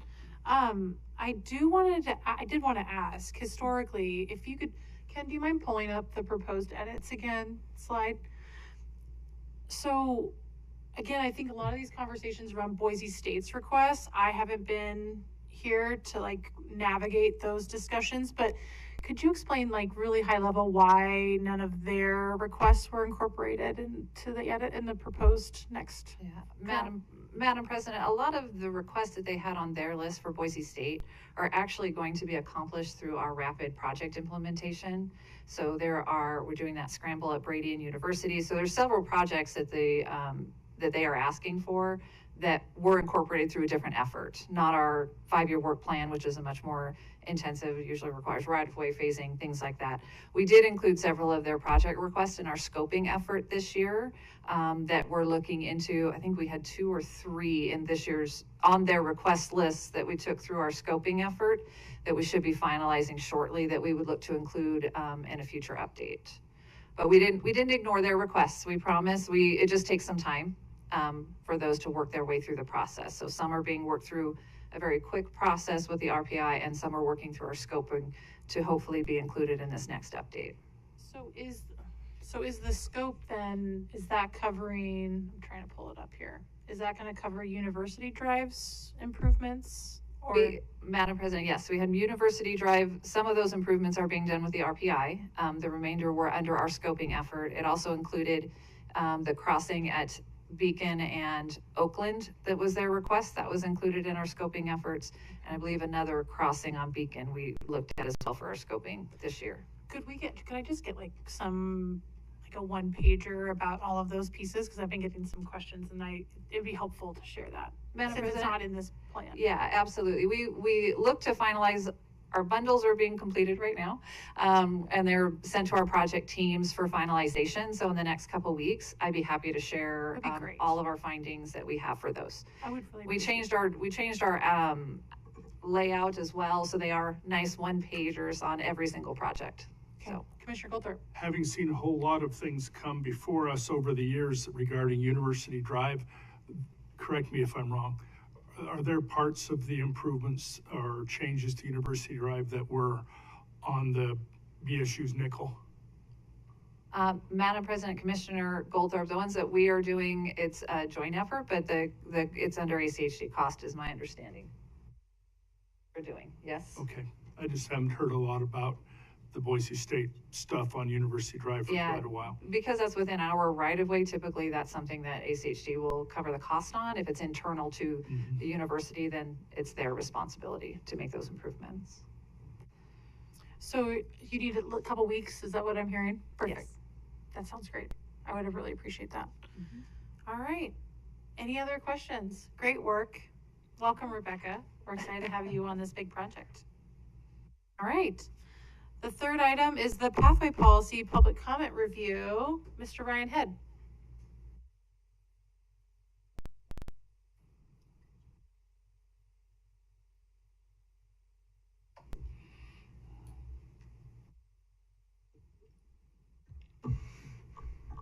Madam President, Commission, for the record, Ryan Head, Deputy Director of Development and Technical Services. Here today to give you the outcome of the public outreach process on the pathway policy. I will tell you one of the things that we did here a couple times is just, it's a technical document, and so the public's engagement is only to the level that they can understand it, but recognizing that we have had a great opportunity to hear from others on this policy.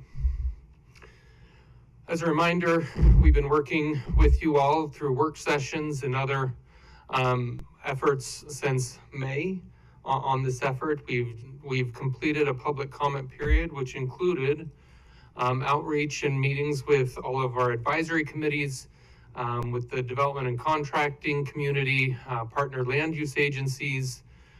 We've had a committee The advisory committees, the ADA, PAG, and BAC created a joint policy subcommittee to review these policy updates that we're working on. Met with them. Also reviewed this again and follow up at the Commercial Developer Advisory Committee. Public notice went out via social media. I do note here that public comment is still ongoing. We released through a public push last week the draft. So far to date, we've had 246 visitors to the site. 23 took the survey. Of the 23, 86.9%, so 87% agree with the changes in some form or fashion. Of the comments that have been there was a few comments that indicated some concern for pedestrian safety. I think the comparison that people are making is to the Greenbelt, where there's heavy use on these facilities by all bikes and peds, and so they get congested at times. One of the things in the draft policy that to address that is we do say a minimum of 10-foot pathway to locate, so that if there are locations where we see that a wider pathway may be necessary to account for heavier use, that is in the draft policy. One just interesting comment, one of the things that when we worked with the commission to develop the pathway discussion, the goal was to have facilities that would serve more of our users. I just thought it was interesting, of the 23 who took the survey, 7 of those were over 65, or self-reported as over 65. I think that's just a good indication of the interest in this type of facility.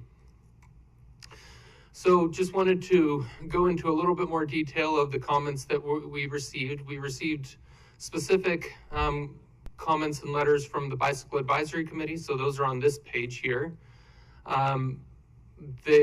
The first 2 bullets, they were in support and just appreciated that they were in the draft.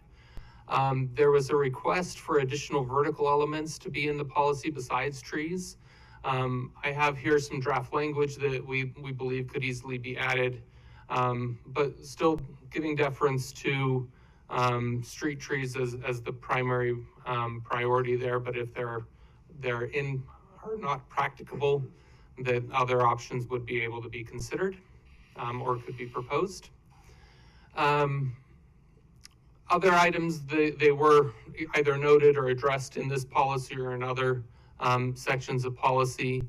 One thing that I wanted to bring before the commission, and this comes up again in the comments that we received from the city of Boise, is there's some discussion, and this primarily comes from the more experienced and confident cyclist, that they don't necessarily want to be on a pathway where there may be slower bikes and pedestrians traveling there.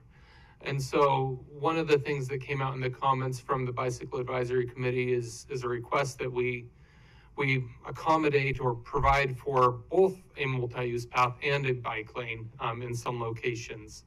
From a development policy perspective, I'll say that's a little difficult unless there are specific locations identified where we would want to have that included. It becomes very challenging when we're talking with the developer to say, oh, and there's this and here there's that.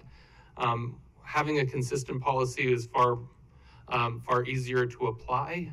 And really the goal that, as I mentioned, the goal with developing the multi-use paths is to have a more universally approachable bike and pedestrian network. So would look to, in the discussion period here, would love to have commission comments on that. From the city of Boise, they provided us some initial comments. They said they'll provide a formal letter to the commission, and both these letters were sent on to you all. Overall, the city of Boise was very pleased and support the changes that were there. One of the items in the policy is we tie that we would require multi-use paths on roadways identified in the capital improvement plan. The reason for this is because with development, you only get short segments of improvements. And so we wanted to make sure that there is a method to complete the entire mile section of a roadway. And so we included that connection to the CIP. Madam President, this would be a great place for me to ask a question. Go for it. Is there anything in this policy that would preclude our ability to continue multi-use pathways on either side of a development that a city required just an unsafe 5-foot sidewalk? Madam President, Commissioner, if I understood your question correctly, the answer is no. The cities could still require something, or we could require the 10-foot pathway, assuming that we have a project coming there in the future. Okay.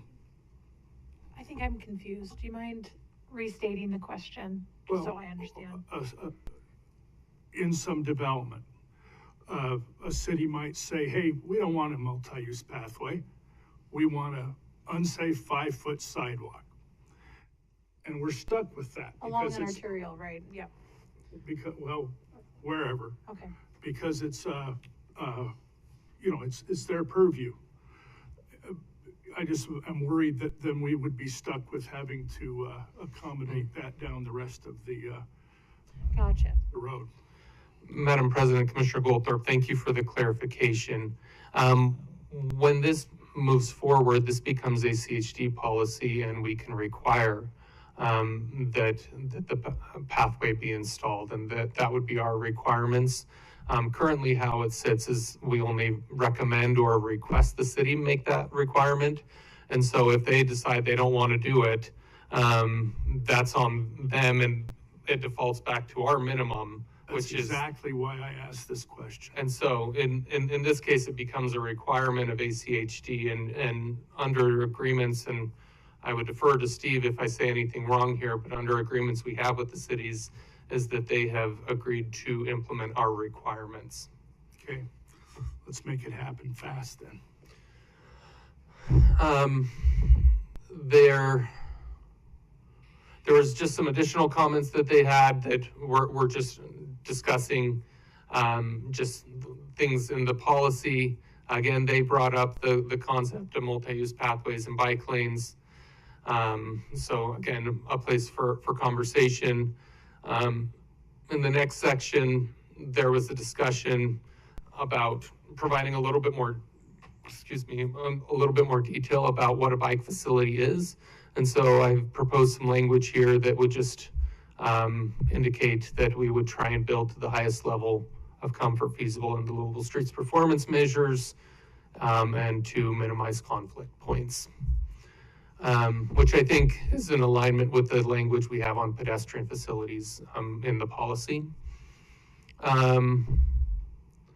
There was some question about what to do at signalized intersections, and we make a reference to our multi-use pathway guidelines, and those would be an exhibit under this policy section. And then, looking at primarily the other things, the city was really interested in making it so that we required detached facilities as opposed to encouraging them.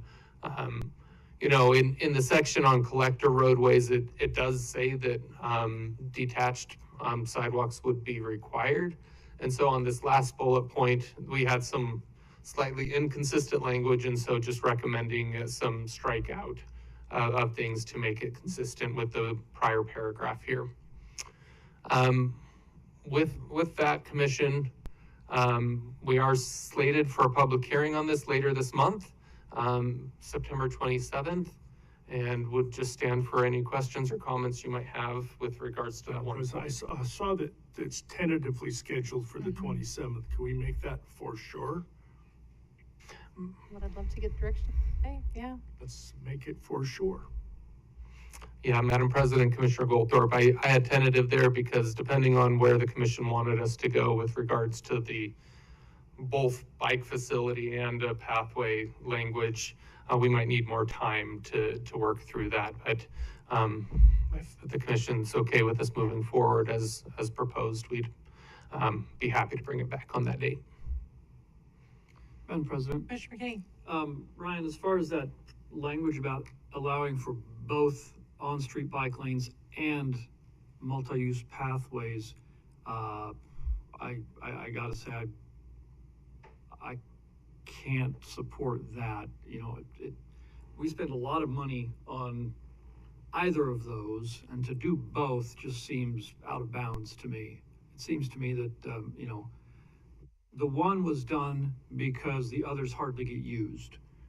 You know, the advanced cyclists like the on-street lanes, but if you drive around the county, most of the places where you see those, all the money that we've put into building these bike lanes, the use of them is actually fairly small, and a lot of that is just recreational use anyway. And so I look at that and I say, we decided some time ago, this is expensive, not getting used like we would want it to be used, so let's do something a little different. The cost isn't that much less, but I can't see doing both. That just seems unreasonable, in my opinion. I just want to say thank you, Ryan. Thank you to all of our partners that submitted comments, and I really appreciate the changes that you proposed and that updated language on a variety of those topics. So thank you, Ryan, for your leadership on that. And I'm totally comfortable with it being on the 27th, so we want to confirm that. But Commissioner Gold, did you have something to share? Yeah, thanks, Madam President.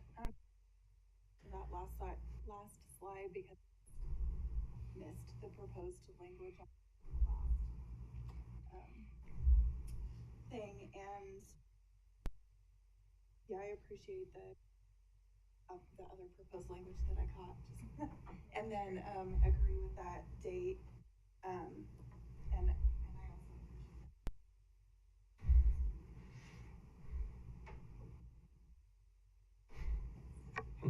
Thanks, Ryan. Yeah. All right, sounds great. Thank you so much. All right, last but certainly not least, our leading pedestrian interval update. Ms. Page.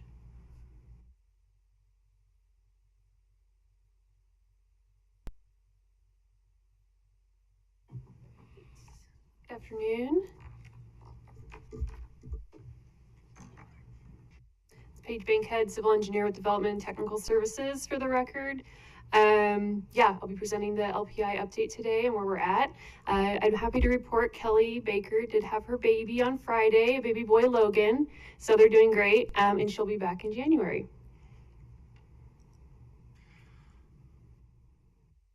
And I'm also really happy to report that we have 55 total LPI installations since we last saw you.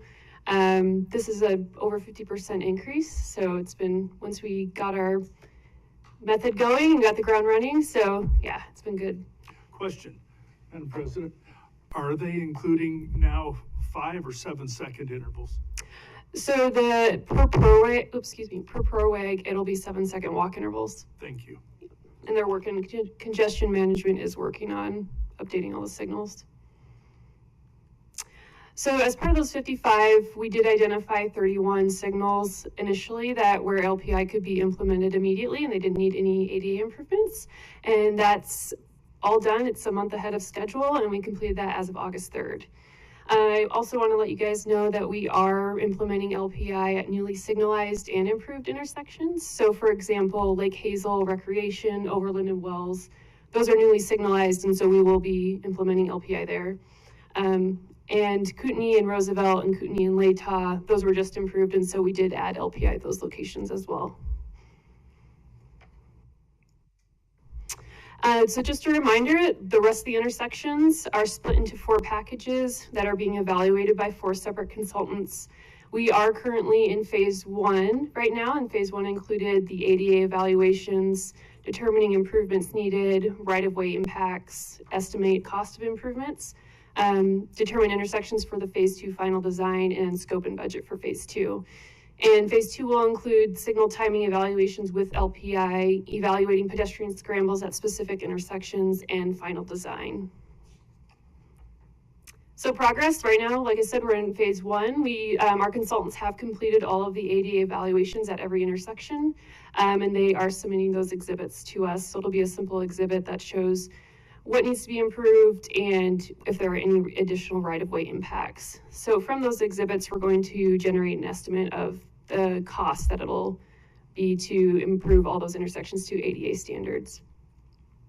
So this is an example of one of the exhibits. They put on there if the ramps are meeting ADA requirements, and then the blue is showing the improvement extents. In this is a situation we would need more right-of-way, but that gives you an idea of what we're looking at when we say the exhibits.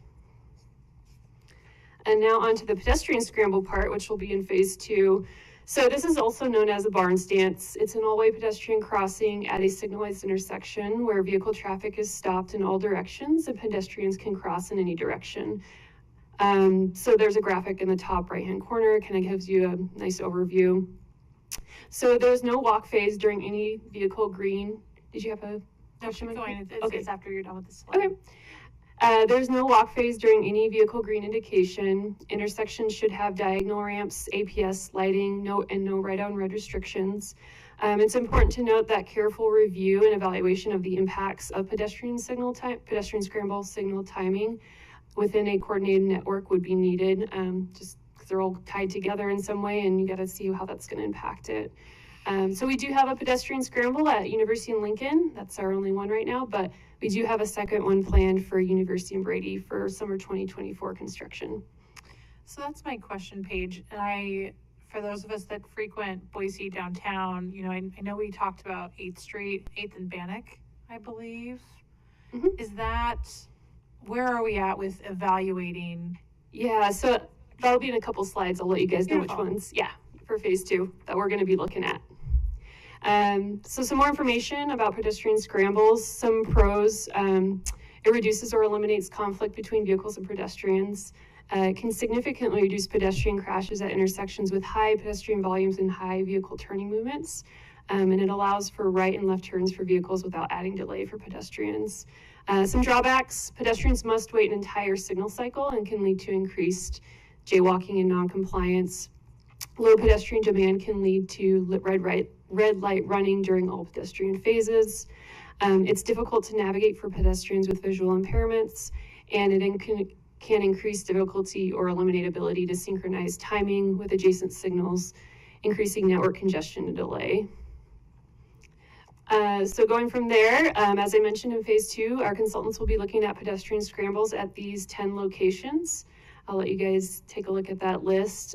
These intersections were selected by our traffic engineering team for further evaluation after reviewing the pedestrian demand. And Paige, this is helpful. Can you give some timeline around when we should be starting phase 2? Yeah, so phase 2 right now will be, since we have our exhibits in, we're going to be talking with the consultants about the scope and budget for phase 2. So hopefully we'll start that analysis soon. They can start the LPI analysis and pedestrian scramble analysis this month or this fall. So thank you. Yeah. Madam President. Commissioner Goldthorpe. I think that's a great list. Great. Glad to hear it. So glad we could include what you wanted. Madam President. Commissioner Let McKinney. me, just to clarify, these locations where we're proposing to implement a pedestrian scramble situation, that will then sort of take the place of the leading pedestrian interval, right? Correct, Madam President, Commissioner McKinney. Yes, that would, if we determine that that's a better solution, then that would be the idea. We're having them do the analysis so we can see, okay, what would be the impacts with LPI and what would be the impacts with pedestrian scramble, and evaluate that data and determine which would be the best one. And Paige, I want to say I was happy to see that Meridian intersection was on there too. And then how will you be engaging our city partners with the consultants once this data is compiled? Yeah, so we haven't specifically thought of that yet, phase 2, since we're still going through exhibits, but we do have ITD involved. We'll be sending that to them. I think once we know exactly what improvements are needed at which intersections, and when we have an official timeline and idea of when we're going to be implementing those improvements, I think at that point we'll be reaching out to the cities and seeing if they, have any additional concerns, or maybe while we're going through the list of intersections to see which ones they would like to see LPI at first. Yeah, I would say probably go a couple steps before you have the report and data finalized, because I think sharing this list with our partners that we're considering it and inviting them alongside those conversations when it makes sense with the consultant. I think we'll, because again, this is a new concept for a lot of staff members in all these different partner agencies. So yeah, it'll create that awareness and buy-in. And then obviously, if, to your point, if they want to prioritize some intersections that are different than maybe what we think, then that would be helpful to know. Yeah, absolutely. So, thanks. All right. And then continuing on with our Let's Get There Safely initiative, we do have some school safety improvements in addition to LPI. So we do have rapid rectangular flashing beacons at 3 locations for sure proposed right now. Design is in process, and we want to install those in the summer of 2024. We do have school zone flashers proposed at 4 school locations, and that design is also in process, and we want to install those in the spring of 2024. And then also we are looking into lighting for schools without any frontage lighting for student safety. So coordinating that effort internally.